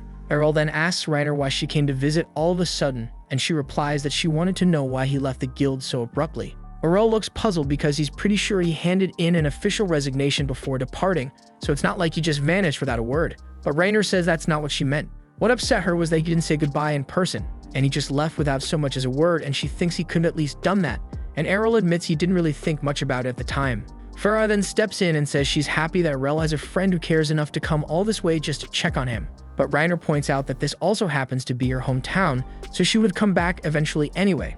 And besides, seeing Aurel wasn't her only reason for returning, and she turns to Farah and respectfully asks if she'd be willing to accept her as a disciple. Farah is caught off guard by the sudden request and doesn't get a chance to respond, because just then the front door swings open and a familiar voice calls out. Farah immediately recognizes the voice, and it's Evans. He walks into the room, asking for Farah's help, explaining that a terrifying noise was heard coming from behind the mountain not long ago, and they need to prepare in case a dangerous monster is approaching. Farah and Aurel instantly realize they're the reason behind all the panic, but Farah knows she'll get an earful if she admits it, so she quickly lies and says the monster has already been taken care of. Evans doesn't question it too much because he's just relieved that the town is secure, and now that the tension has eased, he notices Rainer standing nearby and asks when she got back. Farah hadn't recognized her at first, since she looks quite different from how she did as a child, but now that she's paying closer attention, it's clear that Rainer bears a strong resemblance to Evans' late wife. Evans then wonders why Rainer is at Farah's house in the first place, so Farah casually tells him that Rainer just asked to learn everything there is to know about how to be a suitable wifey for Aurel. Evans immediately breaks down in tears of joy, thinking his daughter is finally getting married, but Rainer panics and frantically clarifies that she only wanted to ask Farah to teach her how to improve her swordsmanship. Farah cheerfully insists that there will be time for both sword training and wife lessons, but when Rainer turns to Evans, hoping he'll talk some sense into Farah, she's stunned to see that he completely agrees with her. After losing his wife, Evans had always worried about Rainer's future, especially since the only thing he ever taught her was how to fight. So he's genuinely happy to hear that Farah is willing to teach her some practical homemaking skills as well, so Farah assures him that he can trust her to look after Rainer properly. Evans is grateful and says he'll head back to his duties now, officially leaving Rainer in Farah's care. He tells her to do her best, and Rainer is left staring in disbelief, trying to process how the situation spiraled like this. Meanwhile, Aurel's father has been tucked away in his study the entire time, fully focused on his magical research. But he's not surprised when Aurel walks in, and as he already overheard the commotion earlier. Aurel asks how Leon's research is progressing, and he's glad to hear that he's very close to a breakthrough. If his hypothesis is correct, it could turn into a true ultimate technique. Setting that aside, Liam then asks if it's true Aurel brought home a cute girlfriend, and Aurel doesn't exactly deny it, though he says he'd describe her as more gorgeous than cute. That said, he didn't come here to talk about Rainer because there's something more important on his mind. Aurel explains that he just managed to defeat Farah in a duel, so now he wants Liam to teach him magic. However, Liam quickly shuts that idea down, saying it would be impossible for Aurel to learn magic and that he should just forget about it altogether. And while that is happening, Farah is in the kitchen with Rainer trying to teach her how to cook. Rainer agrees to give it her best shot, but she has absolutely no experience with anything outside of wielding a sword, so much so that she ends up accidentally smashing the entire table to pieces. Rainer apologizes for the mess, but Farah laughs it off, saying it just means they'll have to start with the absolute basics. Not long after, Aurel and Leon finish repairing the table, and while Aurel is putting the tools away, he casually asks why Leon didn't just use magic to fix it, and Leon explains that Farah prefers it when he does things by hand. Still, since Aurel seems curious to see some magic, Liam picks up Mira's broken mug and casts a rebuild spell, restoring it perfectly. Then, while they're putting away the rest of the supplies, Leon tells Aurel not to get his hopes up too much about magic. He's already proven that someone born without a class can learn to use a sword, but magic is a different story. It requires a large mana pool, and that's not something you can train your way into. Aurel admits that learning magic without a large mana reserve would be impossible. However, he asks if he'd be able to use magic at all, assuming he had some mana in his body. Leon replies that technically, Aurel might be able to learn a few spells even without a mage class, so long as he does have mana. But he also doubts that's the case, since if Aurel really had magic in his body, he probably would have accidentally triggered a spell at some point already. However, Aurel insists that he does have mana. Back at the guild, while he was training with Rainer, he had been burning through large amounts of the guild's holy water. So Lilia went into storage and brought out a stash of old mystery potions for him to use instead. Rainer warned him not to drink them, since they could be toxic, but Aurel figured drinking poison might unlock a poison-resistant skill, so he went ahead and did it anyway. In the end, the potions didn't poison him, but Aurel is convinced they restored something within his body, not divine protection, but something else, and he believes it was mana. If that's really true, then Liam thinks Aurel might actually have a shot at learning magic. He asks Aurel if he can still feel that mana in his body, and after Aurel confirms he can, Leon tells him to try moving it around and focusing it into a single point. Aurel gives it his all, and at first nothing seems to happen, but after a few moments, a faint blue glow begins to shimmer in his hand. His father lights up with excitement. The glow may be dim, but it's undeniable proof that Aurel possesses mana, even if it's only a small trace. However, the moment doesn't last long because Aurel starts feeling dizzy, as even generating that small light drained every bit of mana he had. Leon tells him that before he can even think about casting actual spells, he's going to need to work on expanding his mana pool. Fortunately, if there's one thing Errol excels at, it's hard work, and Liam believes he can make it happen in no time. The following morning, Errol marches into the item shop and drops a heavy pile of gold coins onto the counter, announcing that he wants to buy every mana potion they have in stock. From that point forward, he begins a rigorous routine, constantly draining and refilling his mana pool to force it to grow. And after 6 months, Errol's effort pays off, and his mana pool has increased enough for him to stably maintain a floating ball of mana. Liam proudly congratulates him on his progress, but there's still a long road ahead as Errol's current mana output is only equivalent to that of a typical 10-year-old. Liam then hands him a piece of parchment inscribed with Magiscript, the written language of magic, and explains how this will be different for him. Normally, someone with a mage class would instinctively gain the script for each spell as part of their skill set, but since Errol has no class-based magic skills, he'll have to manually memorize the script for every single spell he wants to use. It's going to be a demanding process, so Leon recommends that Errol consider studying the basics in the City of Magic, though he'll need to further train his mana before he can meet the minimum threshold required for entry. It's been 3 years since that day, and ever since, Rainer's been spending every single day training under Errol's mom, not just to sharpen her sword skills, but to become a better homemaker too. Earlier this morning, she was asked to handle the tea by herself, and at first the pressure rattled her, but she pulled herself together and eventually brought it over with shaky hands. She stood there nervously as Errol's mom took a sip, paused to savor it, then told her with a smile that the tea was perfect, just the way it should be. Rainer didn't think that simple praise could make her that happy, but it did. Her quiet little victory didn't last long though, as a sudden cry echoed from upstairs. It was Errol's younger sister Mira, yelling that Errol was gone. She'd gone to wake Errol, but his room was empty, and the only thing left behind was a note. Rainer and Errol's mom quickly read the short message, which simply said he was heading off to Arzbel, the City of Magic, to begin his training. His mom's heart sank a little, hurt that he didn't even say goodbye, while Mira kept sobbing. That's when Rainer had a flashback to when she herself vanished years ago for Sword City Brescia, and how her choices must have hit her own family just as hard. Without hesitation, Errol's mom turned to her and said she never wanted Rainer to vanish like that. Rainer promised she wouldn't because she still had too much to learn from her. The older woman looked off in thought, remembering how her first daughter had left years ago, and now Errol had walked the same path. She couldn't help but wonder when, or even if, she'd see them again. Elsewhere, Errol was already riding out past the edge of the village, sitting beside the same night-turned driver from before, who looked both surprised and amused to see him again. Errol asked how long the trip would take, and the man estimated about 2 days. As the road stretched ahead, the driver couldn't help but remark how strange Errol was, how he went to Brescia, made a name for himself with jaw-dropping strength and talent, then ditched all the spotlight and came back to a tiny village no one's ever heard of. Then like smoke, he vanished for 3 whole years, and now here he was again, headed to Arzbel of all places.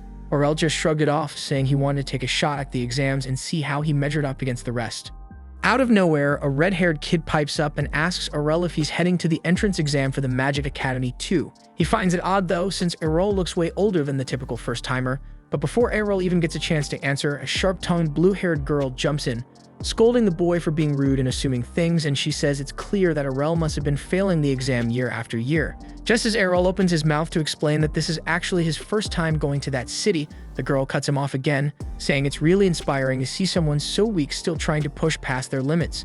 The red-haired boy immediately snaps back at her, and the two start arguing like crazy while the green-haired girl steps in and tries to calm them down, but she doesn't get very far. The red-haired boy spins back around toward Errol and asks what kind of magic he's into, proudly stating that he himself uses red magic. That triggers a memory in Errol, and he starts recalling how his dad once taught him about the 6 main magic affinities. Black stands for dark magic, white for light, yellow is earth, green is wind, blue means water, and red, of course, is fire. But back then, Errol never showed a natural tie to any of them, so his father figured the best move was to train him in every kind of magic they could get their hands on. Snapping back to the present, Errol tells the boy that he doesn't really know what kind of magic suits him, since he doesn't have a class at all. That stuns the boy, but the blue-haired girl scoffs and calls the boy a joke, and says that Errol is messing with him, because there's no way a classless nobody would ever be allowed to sit for the academy's entrance exams. The redhead gets fuming and starts yelling for him to stop joking around, but Errol stays calm and pulls out his class card, holding it up for them all to see, and sure enough, it shows that he's completely classless. The kids all freeze in disbelief, blurting out that there's no way someone like him could ever pass the test. But before Errol can reply, a deep, earth-shaking roar erupts from the nearby forest, strong enough to make the trees around them tremble. Errol instantly recognizes the sound and warns them. It's the roar of a troll king waking from its slumber. The red-haired boy starts freaking out, shouting that they need to run for it because that thing's unbelievably strong, while the blue-haired girl shouts at the driver to get them out of there fast. The driver spins around in pure panic, saying that the roar scared his horses so badly that they passed out. The blue-haired girl quickly realizes they're stuck with no way to flee, so she steels herself and starts laying out a battle plan. She tells the redhead and the green-haired girl that at the end of the day, a troll is still just a troll, and if they work together, they should be able to take down the slow brute. But that confidence quickly crumbles when the actual Troll King lumbers out of the woods, wielding a massive club that looks like it could flatten a house. Red tries to rally the group, insisting they hold it together and focus, but before anyone can move, the giant troll is suddenly sent flying through the air, slammed by an even more monstrous club from behind. Then, a second troll, even bigger and nastier, steps out from the woods. The girls collapse, shaking and clinging to each other in fear, instantly realizing that their magic doesn't stand a chance. But the red-haired boy forces himself to stay cool because he can't show fear with the chicks watching.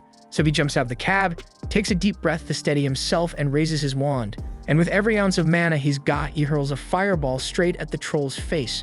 For a second, it looks like they might actually land a hit, but once the smoke clears, the troll stands there, completely untouched and a lot angrier. The boy freezes since that blast drained all his mana, and he's got nothing left to run or defend himself. The freaking troll then lets out a furious roar and charges straight at him. But right before it reaches him, a massive explosion shakes the entire area, engulfing the beast in flames and reducing it to ash, leaving everyone staring and stunned. Then Errol steps forward from behind, rubbing the back of his head and muttering that maybe he overdid it a little. The red-haired boy is speechless, and even the girls start whispering to each other, shocked that Errol just used explosion magic, something only elite mages are even capable of and rarely so effortlessly. While they're still processing what just happened, Errol walks over to the horses and casts a healing spell to bring them back to their feet. As he turns around, he finds the red-haired boy already on his knees, bowing and begging him for forgiveness, and even more dramatically, asking to become his student so he can one day become a top-tier wizard too. Errol tries to brush it off and explain that they've got it all wrong, that he's just a test taker, nothing more. He even shows them the class card again to prove he doesn't even have a class, but the green-haired girl just smirks and says he must be some elite mage pretending to be classless to keep a low profile. Errol gives up trying to convince them and simply heads back to the road, continuing his journey to Arsbel. And after a few days of travel, they arrive just as the sun begins to rise.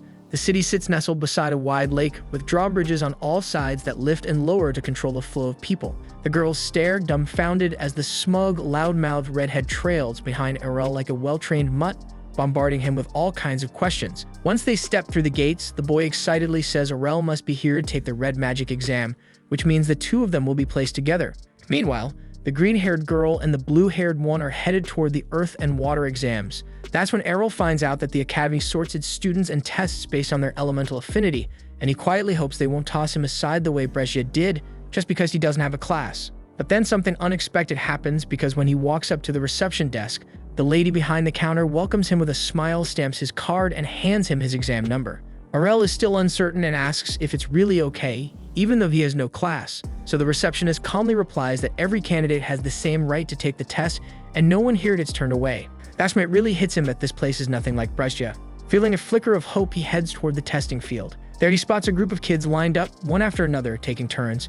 One boy launches a tiny fireball at a metal dummy and earns a pass. Before Errol can figure out what he's supposed to do, a loud, flashy guy with bright red hair strolls into the arena and casually asks if he's allowed to blow up one of the metal knights. The examiner looks puzzled at first, but after checking his ID card, he realizes the kid's an advanced caster, a rank that's incredibly rare to see. All the onlookers go quiet as the guy steps up, casts a spell, and unleashes a blazing column of fire that completely engulfs the armored dummy. He stands there, clearly impressed with himself, but the red boy doesn't let that slide and suddenly shouts that Errol could top that without breaking a sweat. The flamboyant caster whips around, insulted, and asks if this nobody seriously believes a regular dude could beat someone with advanced magic. The red boy scoffs and fires back that Errol could eat him for breakfast and crap him out before lunchtime. The show-off laughs it off, saying those are empty words because no one else here could pull off a move strong enough to melt steel like he just did. Errol finally cuts in, pointing out that the metal knight didn't even budge, let alone melt.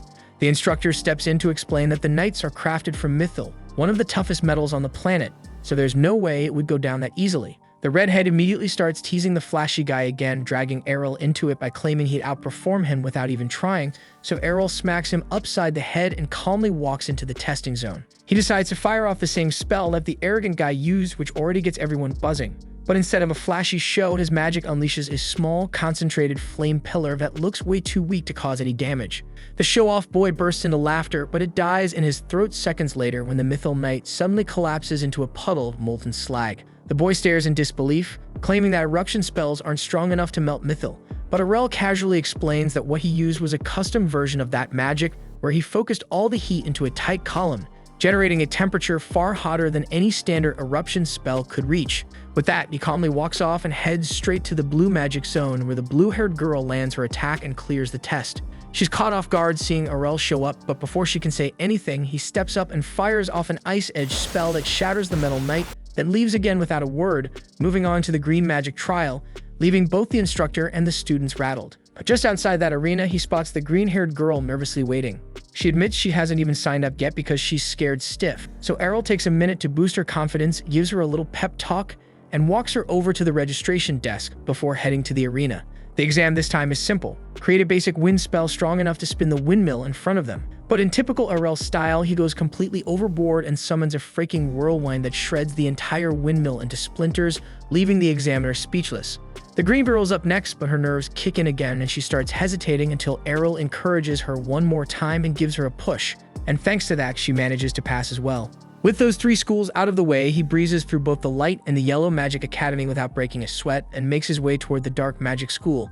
The place looks like a rundown ghost town from the outside with not a soul in sight until he hears a strange noise coming from a nearby crate. Just as he's about to check it out, a creepy woman suddenly calls out, sobbing about her missing pet, and asks Arel if he's seen it anywhere. Caught off guard, Arel points toward the crate and says there's something moving in it. The woman wastes no time tearing it open and pulling out a bizarre, toad-like creature with limbs in the wrong places. Beaming with joy, she proudly tells Arel she created this chimera herself and asks if he thinks it's cute. Arel just forces a smile, but before he can say anything, he nearly jumps out of his skin when a skeleton suddenly appears behind him. Reacting on instinct, he swings his wand and lops its head clean off. The skeleton casually bends down to pick it up again while Arel stares in disbelief, asking if she's some kind of undead beast. She brushes it off and cheerfully introduces herself as Latalia, claiming she's just a lovely office lady who works here. When Arel asks about the exam location, Latalia explains that the Dark Magic Academy has no restrictions, so anyone can walk in and take the test, since they barely get applicants. And just like that, Arel successfully qualifies for all 6 schools, and once his full registration is complete, he steps outside, only to be immediately surrounded by the red-haired boy and the blue and green-haired girls, all of them bickering about which magic academy Arel is supposed to join since he passed their exams. But Arel stuns them all by revealing that he cleared every single test, and he's planning to attend all of them. The kids are stunned, their entire world shaken by Arel's outrageous ambitions. None of them believes he's serious until he pulls out all the student ID cards he received from the 6 different schools. That finally shuts them up, but they're still confused about how any school would allow him to enroll in more than one place at the same time. Arel figures it's because each school keeps its student records confidential, so none of them realize he's enrolled elsewhere. Still, even with that loophole, Arel's got a big problem because his class schedules completely overlap. Fortunately, attendance only counts for 20% of the total grade, so as long as he crushes the exams, he should be fine. Colette points out that it won't be that easy, since the textbooks don't cover all the up-to-date material taught in class. Arel agrees and asks if the kids would be willing to share their notes with him. Since everyone's on board, that narrows it down to just 3 classes Arel needs to attend himself. On top of that, the Black Institute doesn't follow a fixed schedule, which means Arel only has to manage the white and yellow schools of magic. As soon as they hear that, the 2 girls slip away for a private conversation, while Kato turns to Arel and asks him to take the first class at the red school together. The girls already think trying to keep up with 2 prestigious schools at once is borderline insane, but Arel is just way too calm about all of it. After everyone finishes talking, Kato calls out to the group and says it's time for their first class. When they reach the Red Institute's lecture hall, Arel and Kato make their way toward the back to grab seats. But before they can sit down, that mage kid from the entrance exam calls them out. His name is Royce, and the moment he sees Arel, he points him out, saying there's no way what Arel pulled off during the test was legit. According to Royce, no inferior spellcaster should be able to outperform a high-level mage like himself. Arel stares at him, clearly confused, and casually says that he's not a spellcaster. That throws Royce for a loop, and he immediately assumes Arel must be an advanced class mage instead, since that would explain the high-level magic, but Arel says that he's not a mage either. Royce is left standing there trying to process it all before jumping to the next wild assumption. Arel must be some kind of ultra-high-rank archmage, but Arel denies that too. Now Royce is convinced Arel's just screwing with him. So when the teacher finally walks in to start class, Royce immediately speaks up and asks the instructor to confirm what class Errol actually belongs to. The teacher checks the class roster, and after finding Errol's name, he informs Royce that Errol is listed as classless, and Errol confirms it without hesitation. Royce is left stunned, completely speechless at the idea that the guy who outperformed him during the exam doesn't even have a class, but Cato just shrugs and tells him he'll eventually get used to Errol doing things that make no sense. Class is about to start, so the teacher tells everyone to find their seats and crack open their textbooks, because today's lesson is all about the finer points of Magiscript. Cato struggles to keep up with the complex runes the teacher is scribbling on the board, but Errol is cruising through it since he already learned all this stuff from his dad, so it's a breeze. Still, he's confused why there's even a lecture on this in the first place, because he thought anyone with a magic class got all this info automatically uploaded into their brain the moment they awakened. Almost like he read Errol's mind, the teacher addresses the class and explains that while it's true most students can cast spells effortlessly thanks to their class skills, understanding the raw Magiscript behind the spell is still essential. Mastering it allows you to fine-tune the spell's output and even modify its effects entirely if you're skilled enough, and that instantly clicks for Errol. It's just like what he did during the entrance exam, and he didn't know it was considered advanced though, since his dad used to do it casually, like it was nothing. After wrapping up the first lecture, Errol spends the rest of the day hopping between the other institutes to check out their classes, but honestly, most of them don't really teach him anything new. The only thing that catches his interest is the lesson at the Green Institute, and it's about flight magic.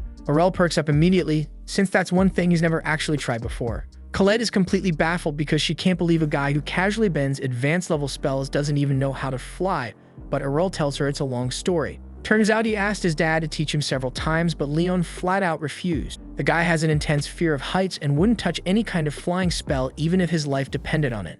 And when the lesson starts, the instructor tells everyone to spread out and picture themselves being carried upward by a rising gust of wind.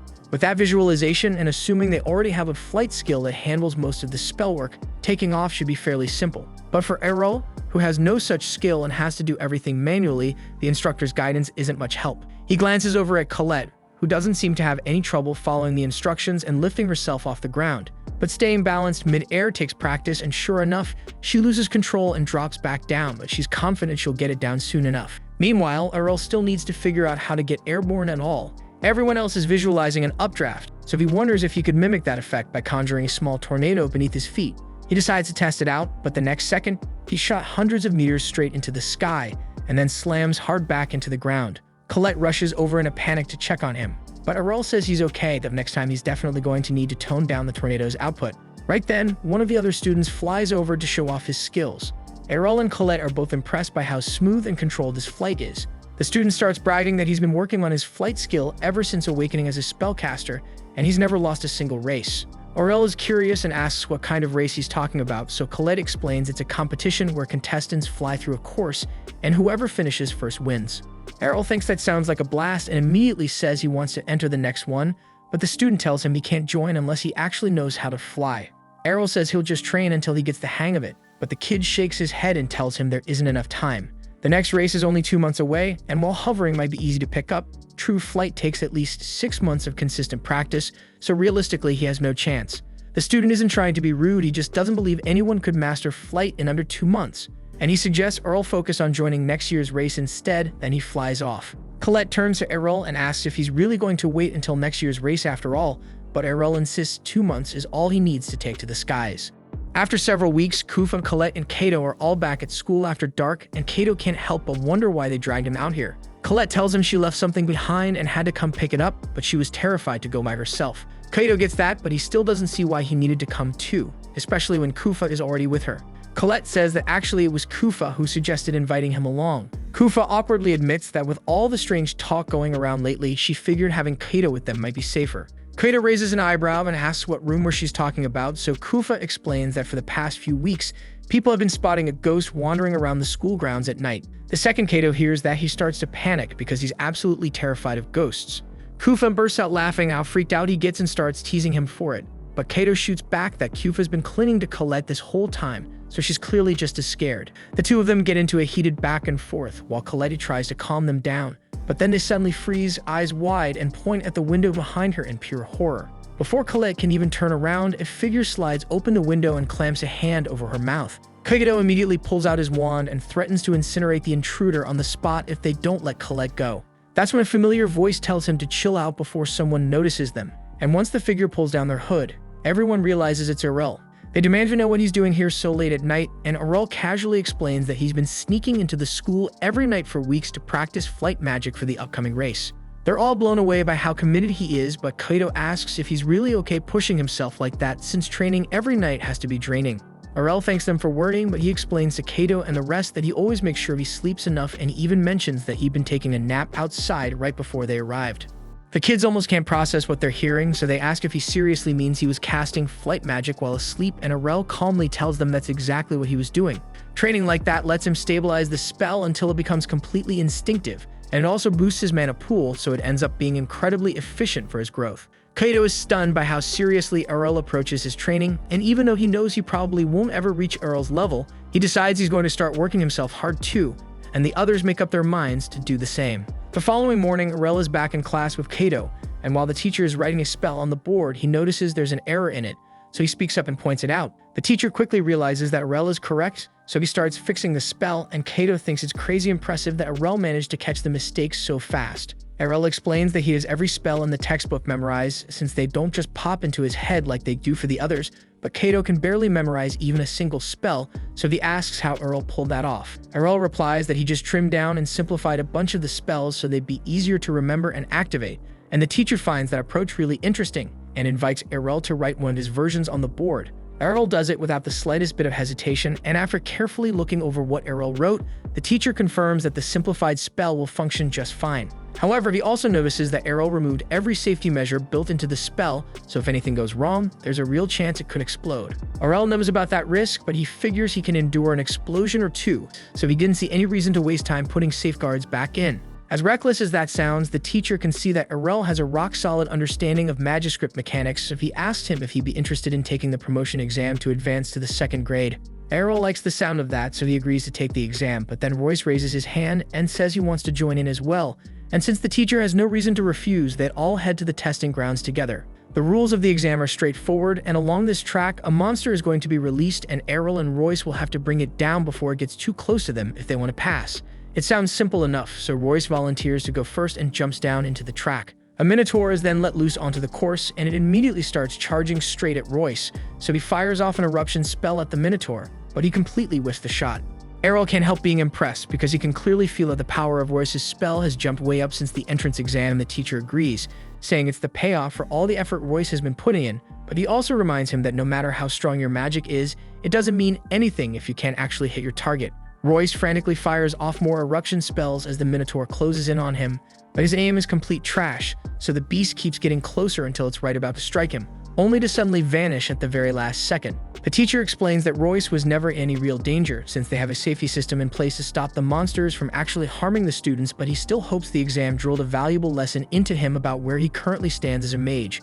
As much as Royce hates to admit it, he can't deny that he's still too weak to clear the test, but the teacher tells him not to feel too bad about it because most students don't pass this exam until they've had 2 full years of training. Then it's Aurel's turn, so he steps down onto the track, and the teacher releases the next monster, but for some reason, this one looks a lot larger and more intimidating than the Minotaur Royce had to fight.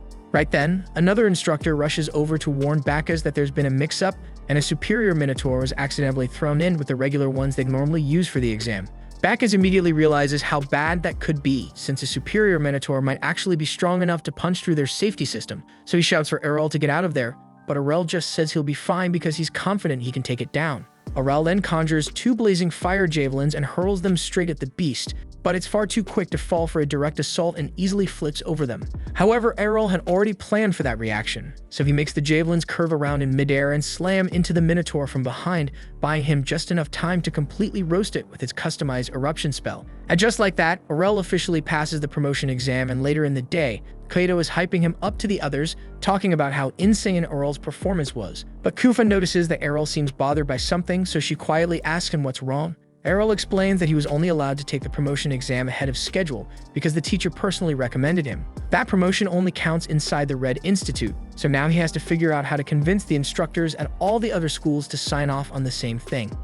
The following day, Aurel wastes no time tracking down the blue class instructor, pressing her to let him sit for the promotion exam so he can move up a grade. But she doubts his qualifications and reminds him those exams only take place once a year, and when that time comes, he's free to apply like everyone else. Aurel doesn't back off that easily though and calls her out on the recommendation system, pointing out that if she endorses him, he can take the exam immediately. She admits it's a legitimate rule, but says they reserve it strictly for the kind of students who are practically 1 in a million, so Errol tells her to just watch his magic once and decide for herself. The instructor exhales sharply and turns to him, saying that if he starts showing up to class like a normal student, she'll consider taking a look and judging if he's ready for a promotion. Errol pulls a face and mutters that wasting time in those pointless lectures is probably the dumbest thing he could do right now. That seriously sets her off, and she snaps, shouting at him, asking if he really thinks her class is that worthless. He shrugs, saying her lectures might help beginners still learning the basics, but to him, they're just a boring cycle of stuff he's already mastered. Her face goes beet red with fury, yelling that she'll be the one to judge whether his magic is basic or not. Errol smirks inside, knowing he got the reaction he needed. Finally, he's one step closer to unlocking the advanced magic he's been aiming for. She drags him straight to the training arena while Kufa watches from above, wondering why the hell Errol would go out of his way to piss off Hengel, the blue class mage, especially when she's only one step shy of becoming an archmage, a title that puts her near the top of the magical world. But Errol clearly doesn't care, standing his ground in the arena like it's just another day. Hengel then lays out the rules. No physical attacks allowed, and if he wins the mock battle, she'll approve his exam, and Errol nods without hesitation, saying he feels pretty confident about his odds. That alone lights a fire under her, stunned by how cocky he is when she's basically a borderline archmage, so she decides to shut him down right then and there. The moment the duel kicks off, she launches a monstrous ice storm spell that spins a deadly vortex around Errol. The chill is so brutal that even Kufa, sitting far above, struggles to breathe through the freezing air. And she silently prays he makes it out alive, but when the winds finally settle, her heart sinks as Errol is frozen solid and turned completely to ice. Hengel smirks, saying Errol's just like the rest, loud talk but no bite to back it up. She then turns toward Kufa, giving her a quick lesson mid-battle, saying that whenever you're in a mock fight, you should open with a heavy hitter to throw your opponent off balance and end things fast. But right before she can gloat about her easy win, the ice casing around Errol suddenly cracks, and he blasts his way out with some punches. Turns out Hengel wasn't the only one quick with her casting. Errol had already layered protective ice barriers around himself mid-spell, shielding him from the worst of her blizzard. She nods, giving him credit for thinking fast, but warns him it's still not gonna be enough. Errol just shrugs and says they won't know until he actually tries, then without hesitation, he summons a set of ice shards. Hengel looks unimpressed, calling them beginner-tier magic. But Kufa's eyes go wide as Errol suddenly doubles the count, while she herself can barely handle 2 at most. Hengel raises an eyebrow and gives a crooked smile, saying it's decent for a fresh recruit, but nowhere close to something that could threaten her. Instead of playing defense with an ice wall, she decides to meet him head-on and fires her own shards. The 2 volleys collide midair in a frosty blast, shattering in a shower of frozen shards. Errol watches the result and admits he probably underestimated her, but of course an instructor wouldn't go down that easy. Hengel suddenly remembers that Errol's the guy who topped the entrance exam, and she instantly figures out ice shards must be his signature move. But she also points out that it won't be enough against her because it's her specialty too. But Errol doesn't flinch, saying again that it's worth testing out anyway. This time he unleashes an even bigger volley, twice as many as before. Hengel laughs and mirrors the move, matching his count, boasting that she could pump out hundreds if she felt like it. Kufa is stunned by what she's watching because these two aren't just exchanging spells, they're going blow for blow like elite mages. But Errol's still got more up his sleeve, and out of nowhere he summons 100 ice shards at Hengel's right side, then another wave on her left, and even more right behind her, trapping her in a ring of frozen death. That throws her off, and she quickly realizes that duplicating shards is one thing, but coordinating them in multiple directions takes high-level casting. She knows her own shards won't cut it this time, so she raises an ice wall just in time, shielding herself from the icy barrage. But something doesn't add up, as Errol's shards are still hitting just as hard, even though multiplying them should have seriously drained their power. Hengel stays sharp though, because she knows Errol's attacks can't break through her wall, so she starts conserving mana, waiting for him to burn out and leave himself open for one final decisive strike. But before she can even think about launching her final spell, Errol beats her to it. He unleashes his finishing move instead, and Hengel is stunned because there's no way he still has the mana for that, and she's certain he can't break through her thick ice barriers. But it was all part of Errol's setup, as she's boxed herself in with her own defenses. So now she's trapped inside and wide open as he conjures a massive ice spear above her and sends it crashing down without hesitation. Hengel scrambles, casting a shield in panic, but it's not strong enough to fully absorb the impact. The spear punches through and slams into her with a deafening hit. Errol exhales in relief, muttering that she was one hell of an opponent.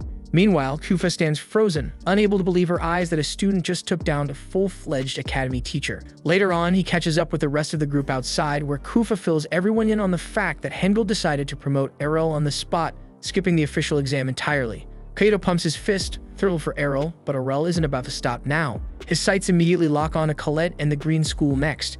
And a little while later, we see Colette tag along as Errol approaches the green class instructor and asks to take their promotion exam. She turns him down flat, saying he'll have to wait until the official date like everyone else.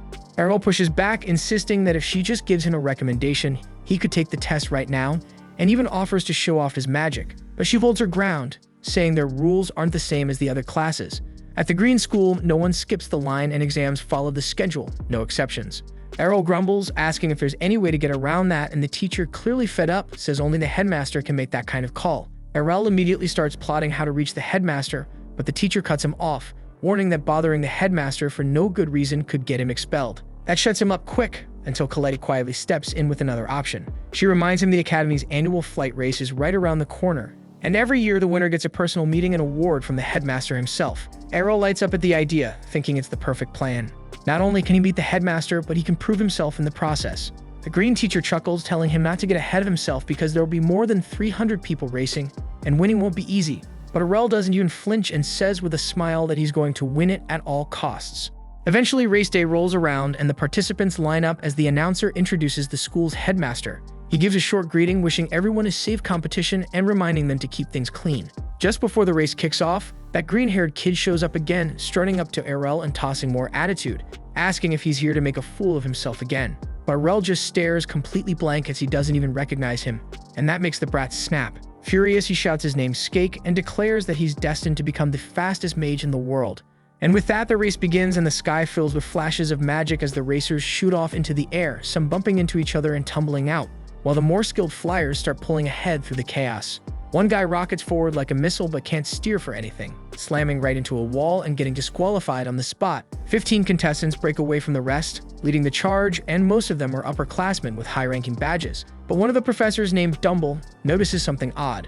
Two unfamiliar faces are up there, both first years, and they're none other than Errol and Skake. Skake can't believe Aurel's still with them and demands to know how he's keeping up, but Aurel calmly replies that everyone is just moving slowly on purpose. Skake looks confused, so Errol explains that it's a long-distance race, and if they burn all their mana up too early, they'll crash before the finish line. They keep a steady pace and eventually hit the first tough section, a tight turn through a narrow gatehouse followed by a sharp left. Some of the racers try to blitz through, but they fail to turn in time and end up crashing into the lake below. But Skake plays it smart, sticking to the middle of the pack for better positioning and nails the turn. He grins, assuming Aurel got wiped out, but to his shock, Aurel's still right there beside him, smooth as ever. Then comes Dion, the reigning champ of the last 4 years, who suddenly kicks into high gear and surges ahead of the group. But both Errol and Skake hold tight on her tail, refusing to drop back. Even Dion glances over, clearly surprised that 2 newbies are still in the running. Skake begins to strain, his pace slipping as he fights to keep up. But he digs in, refusing to back off. That's when Dion decides to get serious, and she boosts her speed again, but this time going full throttle. Skake tries to match her, but he starts gasping, sweating buckets as his body struggles to keep up, but his mana finally runs dry and he slows down. Professor Dumble gives Skake some well-earned praise, saying he's got serious potential if he keeps putting in the work. But just then, to everyone's surprise, Aurel is still hot on Dion's tail. She glances back, stunned that someone's still keeping up at this ridiculous pace, and decides to step it up again. Aurel quickly realizes that his 2 months of training aren't gonna cut it, not against someone like her, so he pulls out his trump card. He starts casting wind magic beneath his feet, forming small air pockets to leap off of. The technique gives him just enough lift and momentum to keep matching Dion's speed, staying right on her level.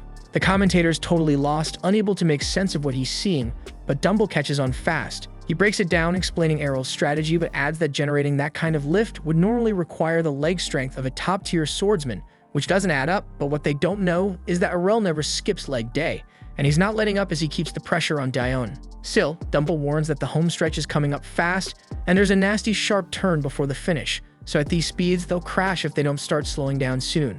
Dion knows that too, and she holds her pace for as long as possible, but eventually eases up because she knows she'll wipe out if she doesn't. Errol, on the other hand, doesn't even flinch, and he barrels toward the corner at full speed, slams a wind pocket, and launches himself into the turn with perfect timing. It works, and he clears the final turn and crosses the finish line first, snatching victory. Dion finishes just behind him, but instead of being bitter about it, she walks over, shakes his hand, and congratulates him with a smile, wishing him luck in whatever comes next. Skake finally shows up too, crawling in at 3rd place before collapsing to the ground, completely drained. A little later, the headmaster steps forward and awards Aurel his medal and certificate, But Aurel doesn't waste a second and asks right then for a promotion to second grade. The headmaster grins and says Aurel's performance was outstanding and he's more than earned it, and the promotion is approved. And with that, Aurel completes his promotion in the green, red, and blue schools, leaving only 3 more schools to go.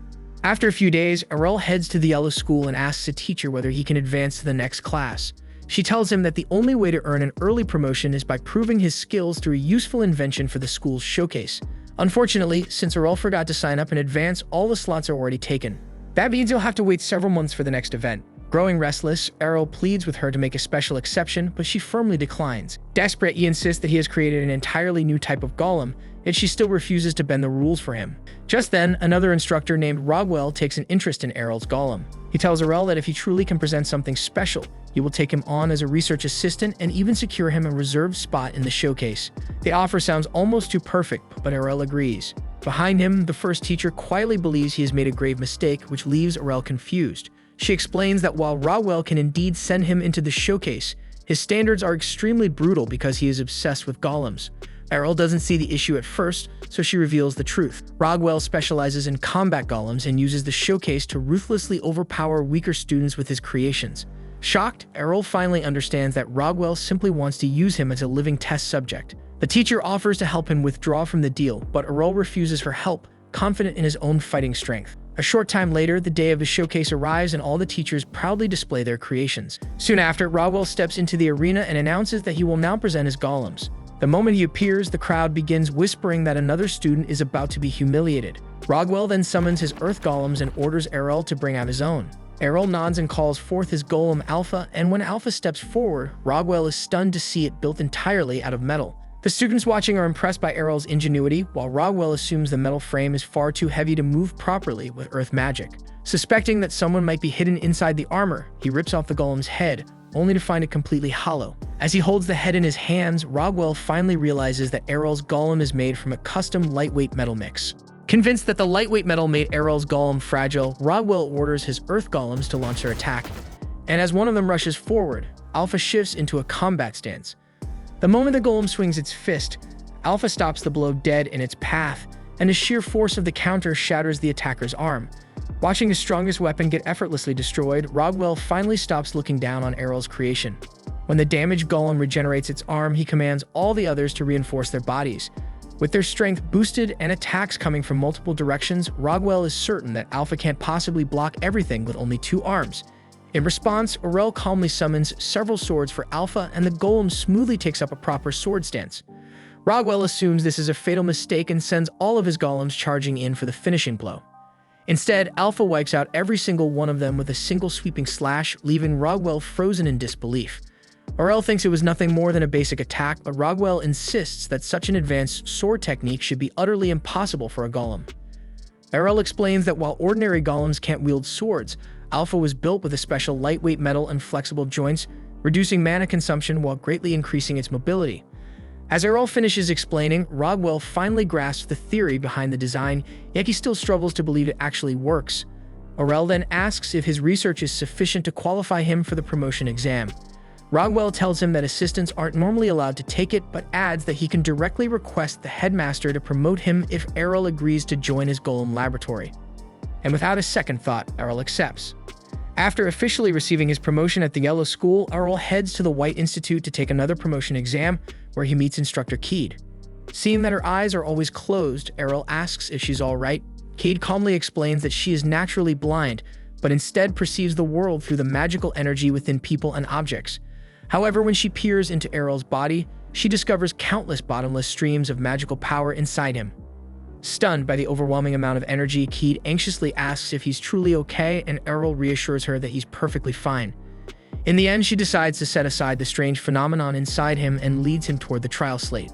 As they step into the shady cave, Keed begins explaining that the skeletons of fallen warriors once rested there, but after the cave was flooded with a massive concentration of mana, their bones became animated. To begin the exploration, Aurel casts a light spell, prompting Keed to warn him that the undead are drawn to it. And before long, skeletons swarm toward Aurel, but he instantly erases them with a holy ray and keeps moving deeper inside. Soon after, Keed hurries to catch up to him, and when Aurel asks if the exam continues further into the cave, she tells him he has already passed, since the only requirement was defeating a number of undead. The Though she worries that he might exhaust his mana on the way back, Aurel calmly assures her that he hasn't even tapped into 1% of his reserves. All of a sudden, a powerful undead attacks them from behind, so Aurel blasts it away with another holy ray. While Keeb remains on guard around the dangerous skeleton, the undead begins to introduce himself. But to the undead's shock, Aurel keeps firing holy rays at his bony butt, never giving it the chance to even say its own damn name. And as the struggling undead attempts to recover its ship breath, Aurel unleashes a far stronger Holy Cross spell, reducing it entirely to ash. Sensing the overwhelming power of the attack, Keed explains that Aurel just destroyed an undead wight, a high-rank undead variant. She's also stunned that he can use Holy Cross at all, since it is a technique reserved only for advanced exorcists. Aurel, however, simply remarks that it feels only slightly stronger than Holy Light, leaving her completely at a loss for words. Sometime later, Aurel makes his way to the Black School, and while he is quietly reading through some books, Latalia suddenly sneaks up behind him, and he reflexively knocks her head clean off. As she scrambles to retrieve it, Aurel sighs in disappointment over the fact that the Black School doesn't offer any promotion exams. Licia explains that they used to hold them in the past, but everything changed after their entire ranking system collapsed. As she grumbles about the school's low enrollment, Aurel notices just how empty the building feels. He then asks what lies behind the back door of the reading room, since the room beyond it appears completely vacant. Latalia tells him that it's actually a private testing chamber where members can experiment with black magic, because unlike the other schools where students can train outdoors, black magic has to be tested in isolation, since it's known to shave years off people's lifespans. With an empty room now at his disposal, Aurel decides to use it as a demolition arena to experiment with advanced spells, and later on he opens a random book inside the chamber, but quickly realizes it doesn't look familiar at all. As Aurel opens the book, it suddenly erupts with a blinding glow that floods his vision. And when the light finally fades, the pages inside are left completely blank. Aurel realizes that the book's magical energy has leaked into the air, and sensing an evil presence within that aura, he begins searching for it. Moments later, he spots a man floating in midair who thanks him for setting him free. When Aurel asks if he's a demon, the man confirms it without hesitation. The demon explains that Aurel is the first person in years to touch the book that had been sealing him, and as a token of gratitude, he offers to grant Aurel a reward. Aurel dismisses the offer, showing no interest, which makes the demon smirk darkly. He tells Aurel that he needs a living sacrifice to return to the demon realm, then suddenly lunges at him. Aurel effortlessly blocks the attack and fires back with his wand, but when he tries to cast an explosion spell, it fails to activate. The demon then reveals that he has trapped Aurel beneath a magical ceiling barrier that nullifies his magic. Realizing that spells are useless, Aurel switches to direct combat. He swings his wand like a blunt weapon and cleaves straight through the demon's head in a single strike. Stunned, the demon quickly regenerates and reattaches it. Believing Aurel to be a magic swordsman, the demon questions him, but Aurel casually says he's actually classless and immediately starts beating him down. As the demon endures the relentless barrage, he insists that physical attacks won't work on him. Still, Aurel keeps attacking like a man possessed, unleashing countless slashes on the overwhelmed demon. Shocked that it's still alive, Aurel continues the assault without slowing down. Eventually, the demon is forced to shrink its body to conserve mana until Aurel crushes it down to the size of a rat. At last, the demon admits defeat and begs for mercy, and Aurel finally agrees to stop. As the demon breathes in relief, Aurel places a strange seal on its stomach, explaining that he has now turned it into his slave. When the demon tries to resist, its entire body bursts into flames, and Aurel calmly explains that it will suffer unbearable pain whenever it even thinks about betraying him. At that moment, Latalia walks in to investigate the noise and is shocked when she spots the demon, but Aurel reassures her that there's nothing to worry about since he made it his familiar. A short while later, Aurel goes out to meet the other kids who praise him for all of his recent promotions. They also tease and bully his unfortunate demon familiar, now named Maddie, but Aurel lets them have their fun. He then orders Maddie to go buy everyone lunch, but Maddie refused, saying he wasn't an errand boy, yet after a little burning, he agreed to go. And while Maddie heads toward the cafeteria, he silently swears to someday break free from Aurel's contract and make him pay for everything. After 6 months, the headmasters of all 6 schools gather for a formal meeting. There, an official informs them that each school's annual budget and sponsorship will now be determined by the number of students and staff they have. When the Black School's budget is announced, its headmaster Blag angrily protests that his school has suffered a 40% reduction in funding. The official calmly explains that the Black School's overall contributions are far lower than the others, so receiving fewer resources is only fair. Frustrated, Blag complains that he can no longer support his research, while the Red School's headmaster Redora openly mocks him for wasting his time on childish evil spells. At the same time, the White School's headmaster Guido argues that black magic is inherently dangerous and suggests that the school should be shut down entirely. Fortunately, the official states that he won't be making such a drastic decision in this meeting. He then reveals that the current budget is still subject to one final adjustment. explaining that all schools can receive increased funding if they perform well in the upcoming 6-school magic competitions. He tells Blag that if the black school manages to win, he will restore its budget to last year's amount. Furious at what he sees as unfair terms, Blag realizes they are trying to completely bury his school. Back with Errol and the group, Errol wonders what the upcoming Mage Lord Festival will be like. The kids explain that it is the biggest event in the city, with the 6-school magic competition serving as its main attraction. Kato asks Errol if he plans to participate, and Errol reveals that he will be competing in the rookie division. Excited to watch him fight, the kids begin arguing over which type of magic he should use, but Errol tells them that he has no intention of limiting himself to just one element. Curious, Maddie asks which school Errol will represent, so Errol replies that the headmasters have summoned him for a meeting the next morning, so he will likely find out then. Noticing Maddie's interest in the festival, Errol asks if he actually likes it, but Maddie brushes it off, claiming that demons don't care about human celebrations. Later that night, Blag sketches a bizarre magic circle on the floor, quietly talking about proving the true might of black magic. As he attempts to summon the strongest beast from the demon world, a writhing mass of flesh emerges from the circle. To his horror, it immediately lunges at him and devours him whole. Seconds later, the monstrous blob fully absorbs Blag, leaving it free to put the ignorant magic city at risk. This was the end of episode 10. Subscribe to not miss the next episode.